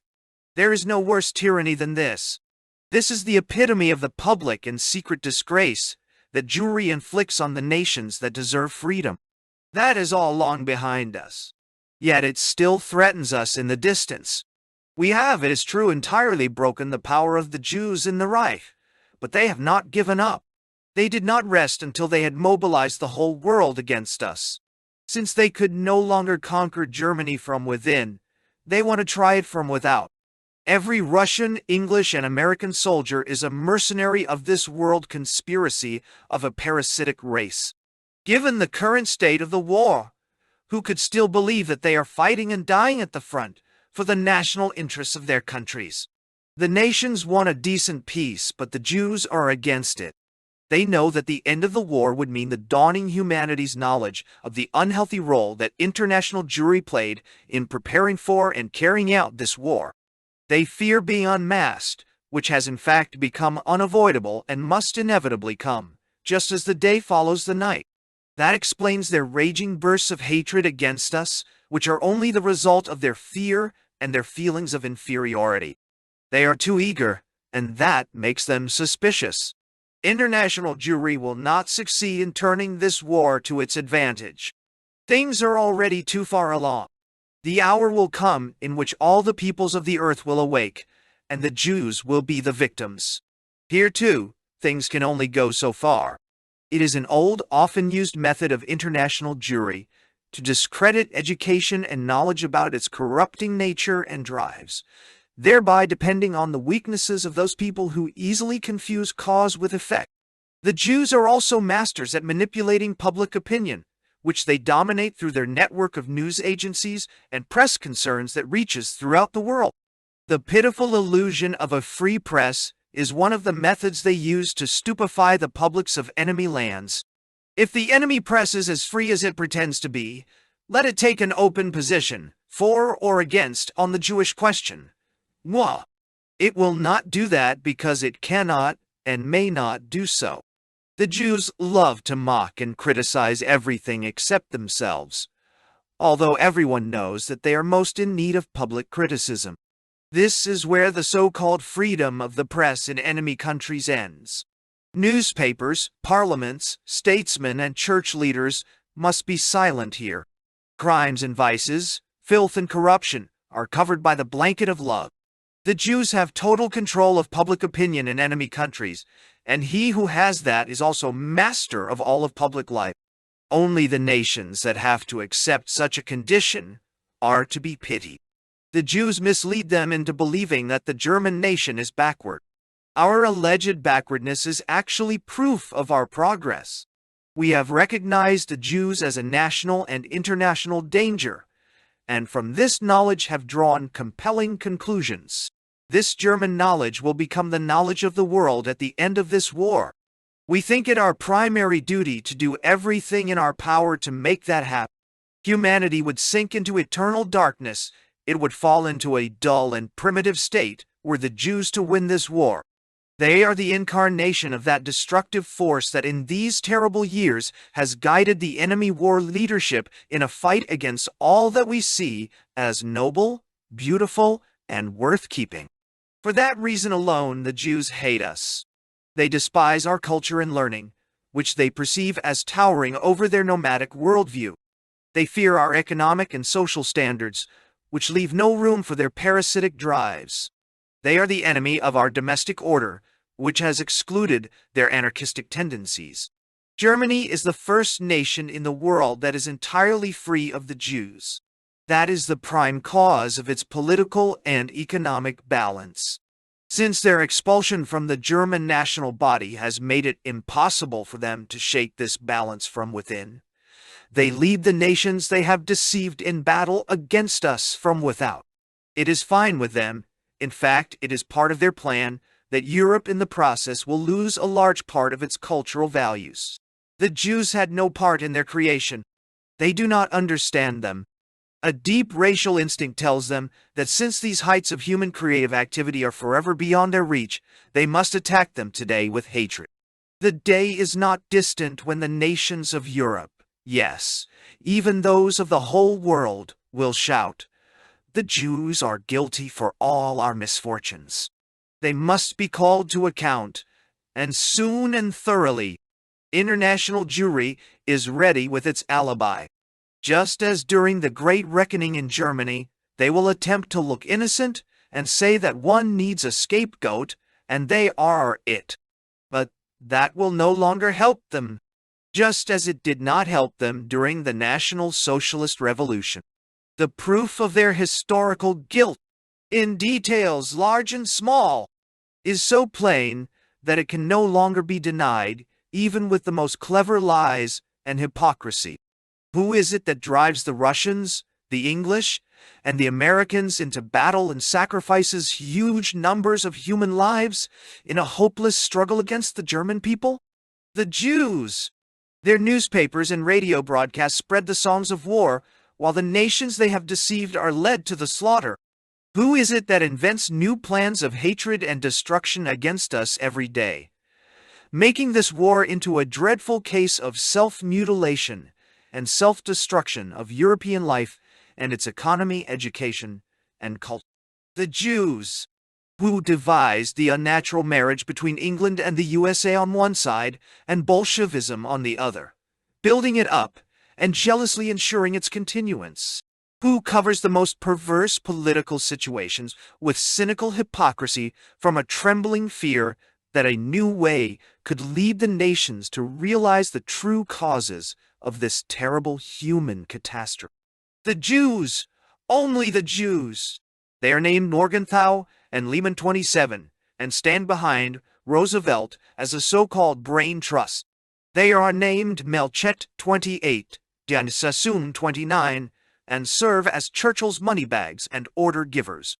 They are named Kaganovich and Ehrenberg 30, and are Stalin's paces setters and intellectual spokesmen. Wherever you look, you see Jews.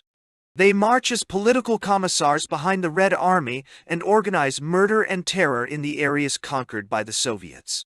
They sit behind the lines in Paris and Brussels, Rome and Athens, and fashion their reigns from the skin of the unhappy nations that have fallen under their power. That is the truth. It can no longer be denied, particularly since in their drunken joy of power and victory, the Jews have forgotten their ordinarily so carefully maintained reserve and now stand in the spotlight of public opinion. They no longer bother, apparently believing that it is no longer necessary, that their hour has come.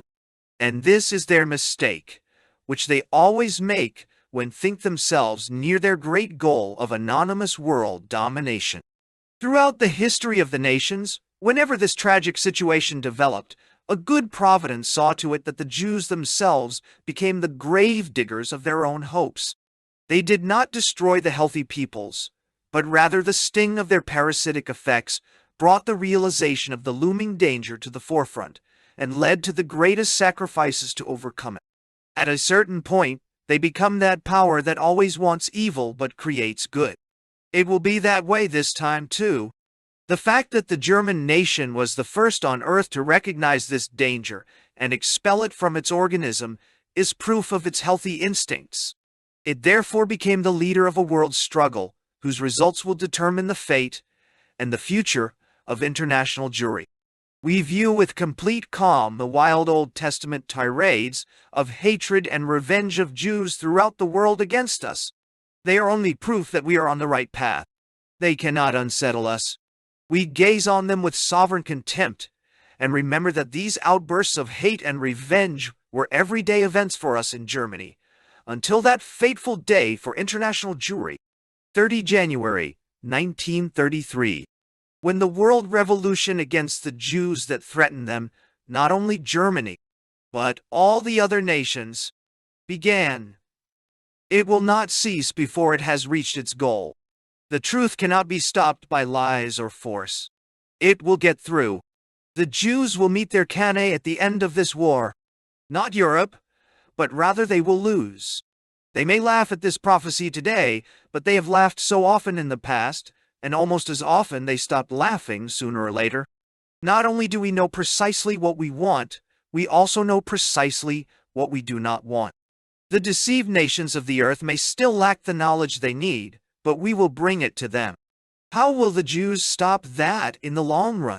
They believe their power rests on sure foundations, but it stands on feet of clay. One hard blow, and it will collapse, burying the creators of the misfortunes of the world in its ruins.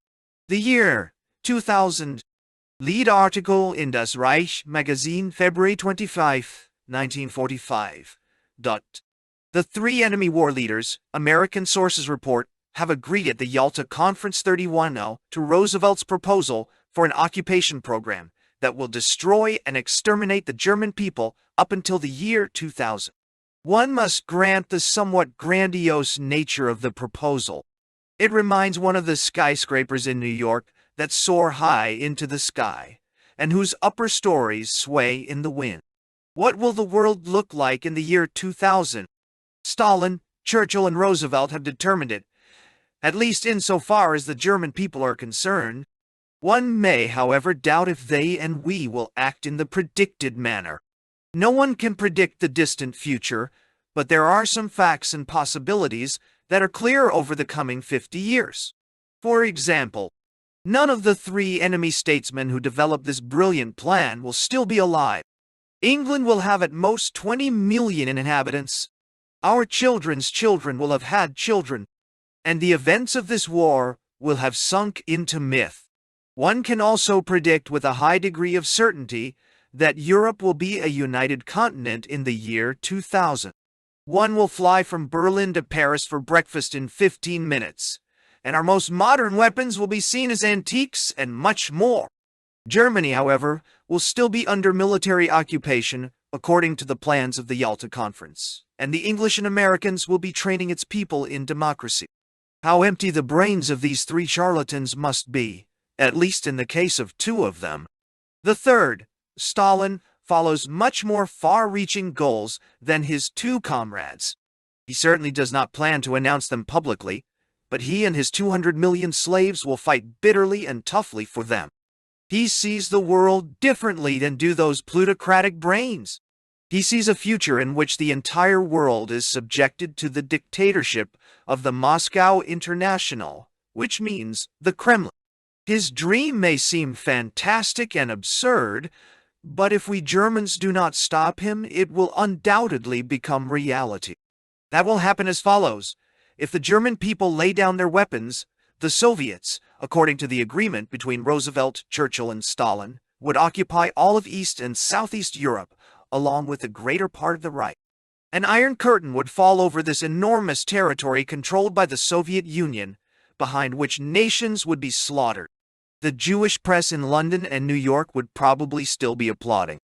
All that would be left is human raw material, a stupid, fermenting mass of millions of desperate, proletarianized working animals who would only know what the Kremlin wanted them to know about the rest of the world. Without leadership, they would fall helplessly into the hands of the Soviet blood dictatorship.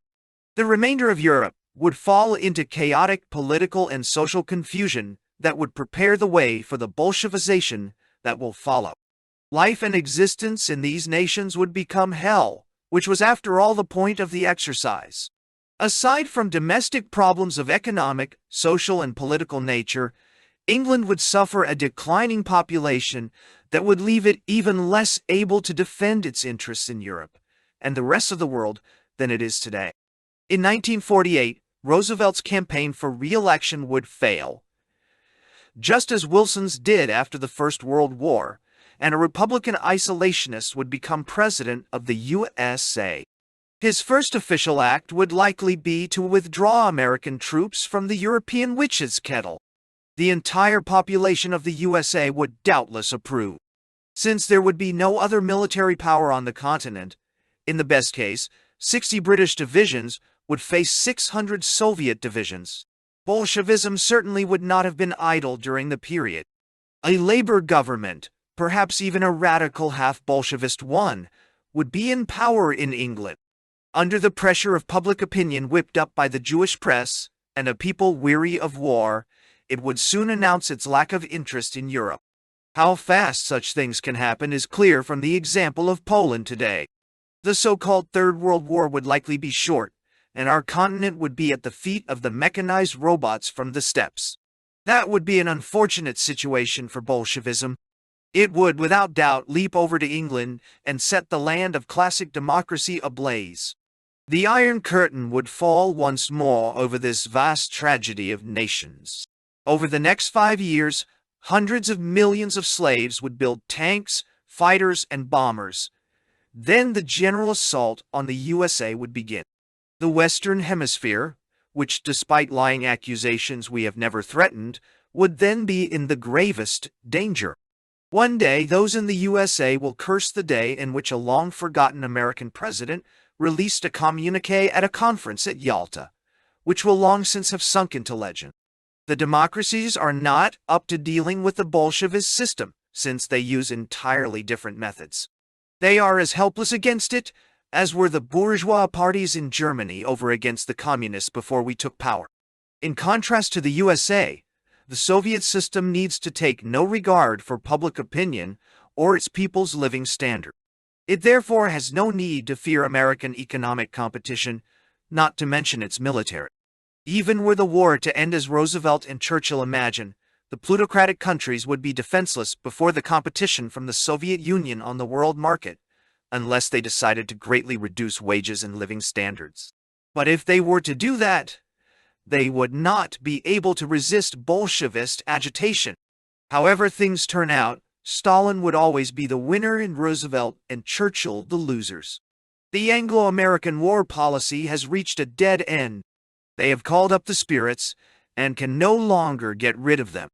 Our predictions, beginning with Poland, are beginning to be confirmed by a remarkable series of current events. One can only smile when the English and Americans forge plans for the year 2000.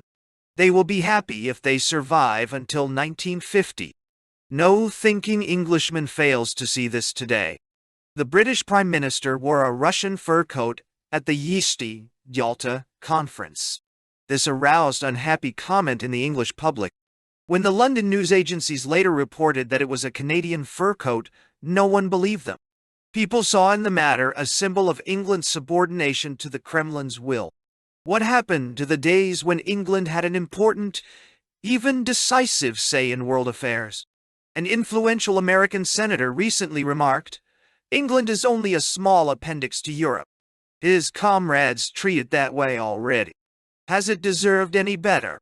At a dramatic moment in European history, it declared war against the Reich, unleashing a world conflagration that not only went out of control, but threatens to leave England itself in ruins. A tiny extension of Germany into purely German territories to the east was sufficient ground to see a threat to the European balance of power. In the resulting war, England found it necessary to throw out its 200-year-old policy of the balance of power. Now a world power has entered Europe that begins to the east in Vladivostok, and will not rest in the west until it has incorporated Great Britain itself into its dictatorship. It is more than naive for the British Prime Minister to plan for the political and social status of the Reich in the year 2000. In the coming years and decades, England will probably have other concerns. It will have to fight desperately to maintain a small portion of its former power in the world. It received the first blows in the First World War, and now during the Second World War faces the final coup de grace. One can imagine things turning out differently, but it is now too late. The Führer made numerous proposals to London, the last time 4 weeks before the war began. He proposed that German and British foreign policy work together, that the Reich would respect England's sea power as England would respect the Reich's land power, and that parity would exist in the air.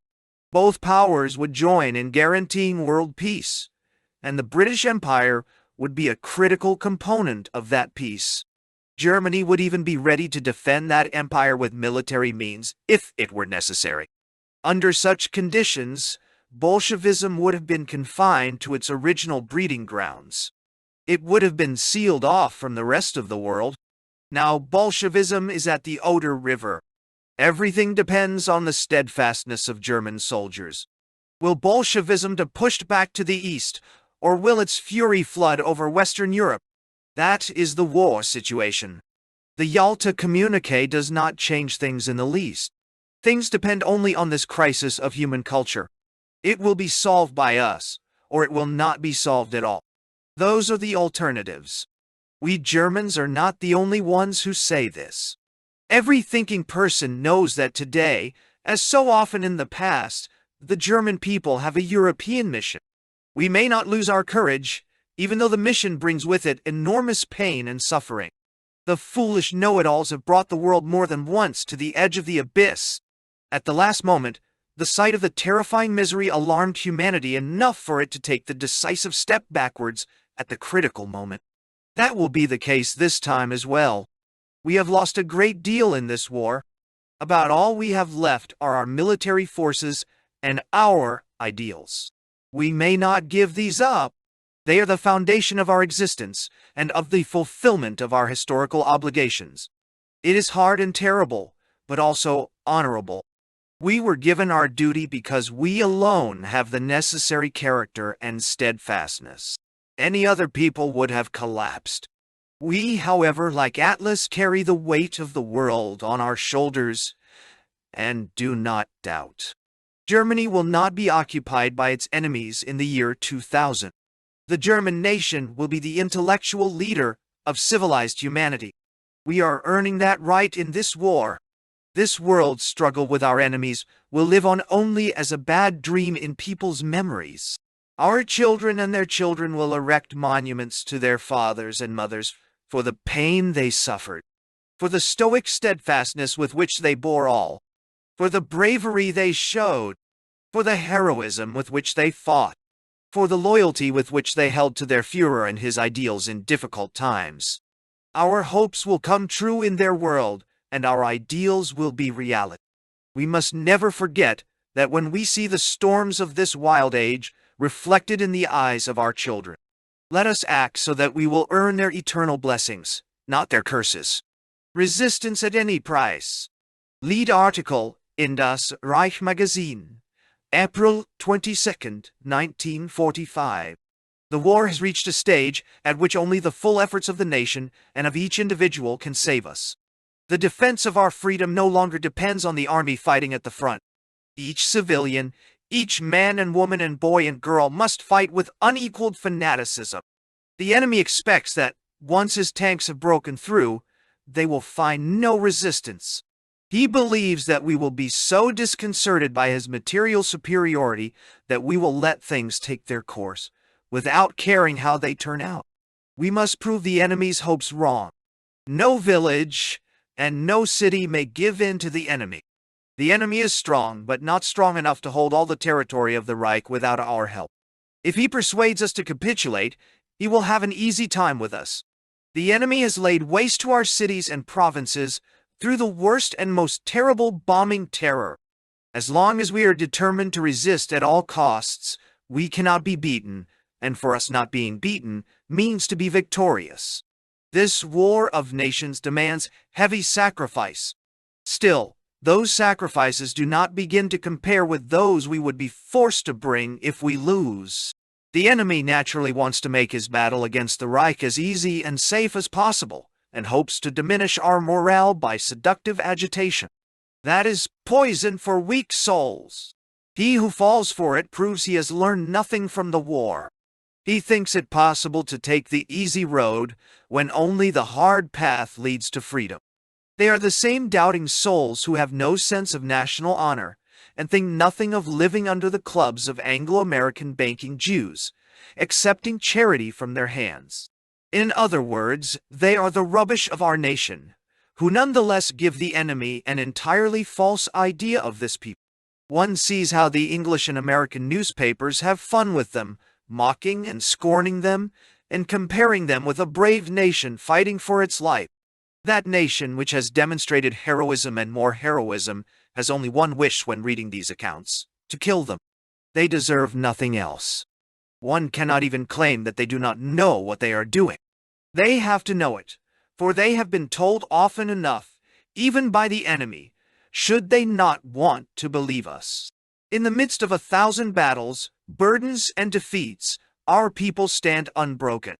Our hearts are proud when we hear from the enemy the wild fanaticism they encounter. How fathers, mothers, and even children gather to resist the invaders. How boys and girls throw hand grenades and mines or shoot from cellar windows without regard to danger. They force the enemy to give them respect. They tie up his forces. They force him to commit his reserves to hold a rebellious city or a village glowing with national fanaticism, thereby slowing his advance until a new defensive line can be built a few kilometers further on. It is an absurd reversal of the facts to claim they are fighting in desperation. The enemy's attacks are riskier than the methods we use to resist. They have a solid foundation, which will soon make its impact known in the course of the war. A nation that defended its freedom with all its resources has never yet been defeated. Often, however, those that give in from desperation have been defeated. Our entire war effort requires revolutionary changes. The old rules of war are outdated and have no use at all in our present situation. This is the age of wars between nations. When whole peoples are threatened, whole peoples must defend themselves. The enemy does not want to take a province from us or push us back to more favorable strategic borders. He wants to cut our very arteries by destroying our mines and factories, destroying our national substance. If he succeeds, Germany will become a cemetery. Our people will starve and perish, aside from the millions who will be deported to Siberia as slave labor. In such a situation, any means is justified. We are in a state of national emergency. It is no time to ask what is normally done. Does the enemy worry about that? Where does international law allow for the tens of thousands of German women tortured and raped in the East? Or the tens of thousands of German children who have been murdered in a cowardly and terrible way? Or the many who have fallen victim to barbaric enemy bombing terror? All normal ideas of warfare have long since been discarded by the enemy. Only we good-natured Germans still hold to them in the mistaken idea that we might thereby bring the enemy to reason. The facts prove the opposite. Our enemies are even insolent enough to call us barbarians and war criminals, because here and there we put up touch resistance with the means we have available. Just recently, British terror flyers who had been shot down after doing their destructive work were attacked by men and women in Berlin, who, after their homes had been destroyed, were trying to rescue their possessions and dig out the corpses of their parents and children. Their reaction was understandable, but German guards protected them with their weapons. What would happen to a captured German pilot were he led through a flaming Moscow? To ask the question is to answer it. Knightly behavior will not accomplish much in this war. The German dreamer must wake up if he does not want to lose his freedom and his life. How long will he wait to do what is necessary? Will he wait until Bolshevist posters appear ordering everyone between 14 and 50 to show up at a certain spot with clothing and 2 weeks of food in order to be transported to Siberia? Or until the Anglo-American occupation forces ruin our people through starvation and typhoid fever? Is that an exaggeration? Not at all. It has become grim reality in the occupied territories in the East and West. Only a few romantic souls fail to see it. They have built a world of illusions and do not want to believe the hard facts and draw the necessary conclusions. They must change their thinking, and as fast as possible. Someone once said that he did not know which people could be beaten to death, but he did know that the German people had to be beaten to life. What kind of blow will it take to finally wake these people from their illusions, to persuade them to give up their fantasies and errors for their own good, even if not for that of everyone else? What will persuade these obstructionists and defeatists to defend themselves? The enemy is out to get us all.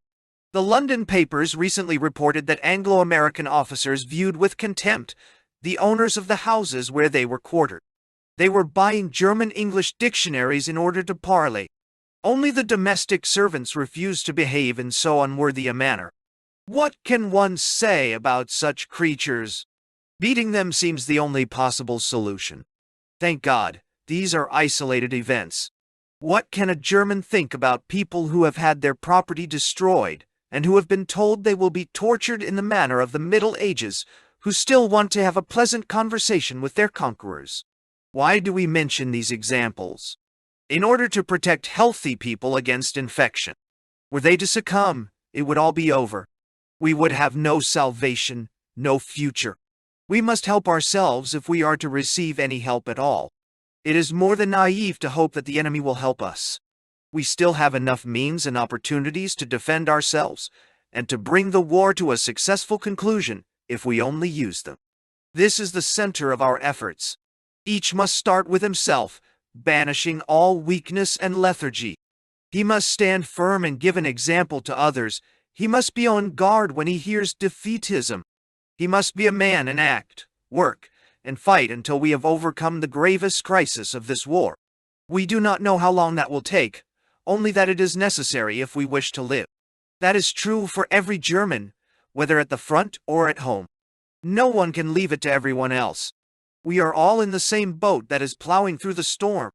No one can sit in a corner grumbling and complaining, making only critical remarks to the helmsman and the other passengers. Who can hold it against the rest when he who apparently shows no regard for the rest is tossed overboard to ease the strain on the rest, both physically and because they have wearied of a professional complainer who is endangering their efforts to save themselves? That is how things are. We can no longer pay any heed to weariness, weakness, and delicacy. What we want, and what the intentions of our devilish enemy are, has been said often and clearly enough during the war. It does not need to be repeated. Everyone knows it. Developments have confirmed it, not contradicted it. There is no hope that the weaklings are correct in their cowardly excuse that things will be only half as bad as we fear. If the enemy's agitation deceives us into surrender, things will be much worse than we predicted. We must draw the proper conclusions, coolly, calmly, without complaining, but also with determination. Raising the white flag means giving up the war and shamefully losing one's life. There is no reason for doing that. To the contrary, that would only help our enemy to win a cheap victory, and for at least a while cover up the growing crisis in his coalition. The results are easy to see. They would affect us only and sooner or later would result in the complete destruction of our nation. No one is willing to accept that fate. We must therefore fight on, resisting at all costs, even under the toughest and bleakest conditions. We fought for years almost without risk. That was not particularly commendable. The risk was entirely on the enemy's side. They overcame the danger. Who thinks that we cannot do the same? He should buy a noose and do to himself what he thinks is going to happen to our whole nation. We still live and breathe, and have mountains of resistance left in us that we only need draw upon. Never have we believed so passionately in Germany as today, when the Reich has before it a crisis of unparalleled seriousness. One may not judge a sick person's chances of recovery by his fevered delusions. Rather, every possible means must be used to reduce the fever and waken the body's natural defenses, to give the patient courage so that he does not lose the will to live. One must strengthen his defenses so that they can bring him through the critical moments. Any other behavior is foolish and dangerous. A 14-year-old lad crouching with his bazooka behind a ruined wall on a burned-out street is worth more to the nation than 10 intellectuals who attempt to prove that our chances now are nil. The fighting lad acts instinctively in the right way. The intellectuals act in a false and illogical way because they give up since things do not seem in balance. Whether things balance or not depends on us alone. The final account of the war will depend on the whole efforts of the involved nations. The German people can yet make an unprecedented contribution. It will thereby earn the victory. In 1918, we gave up at the last minute. That will not happen in 1945. We all have to see to that. This is the foundation of our ultimate victory. It may sound improbable today, but it is nonetheless so. Final victory will be ours. It will come through tears and blood, but it will justify all the sacrifices we have made.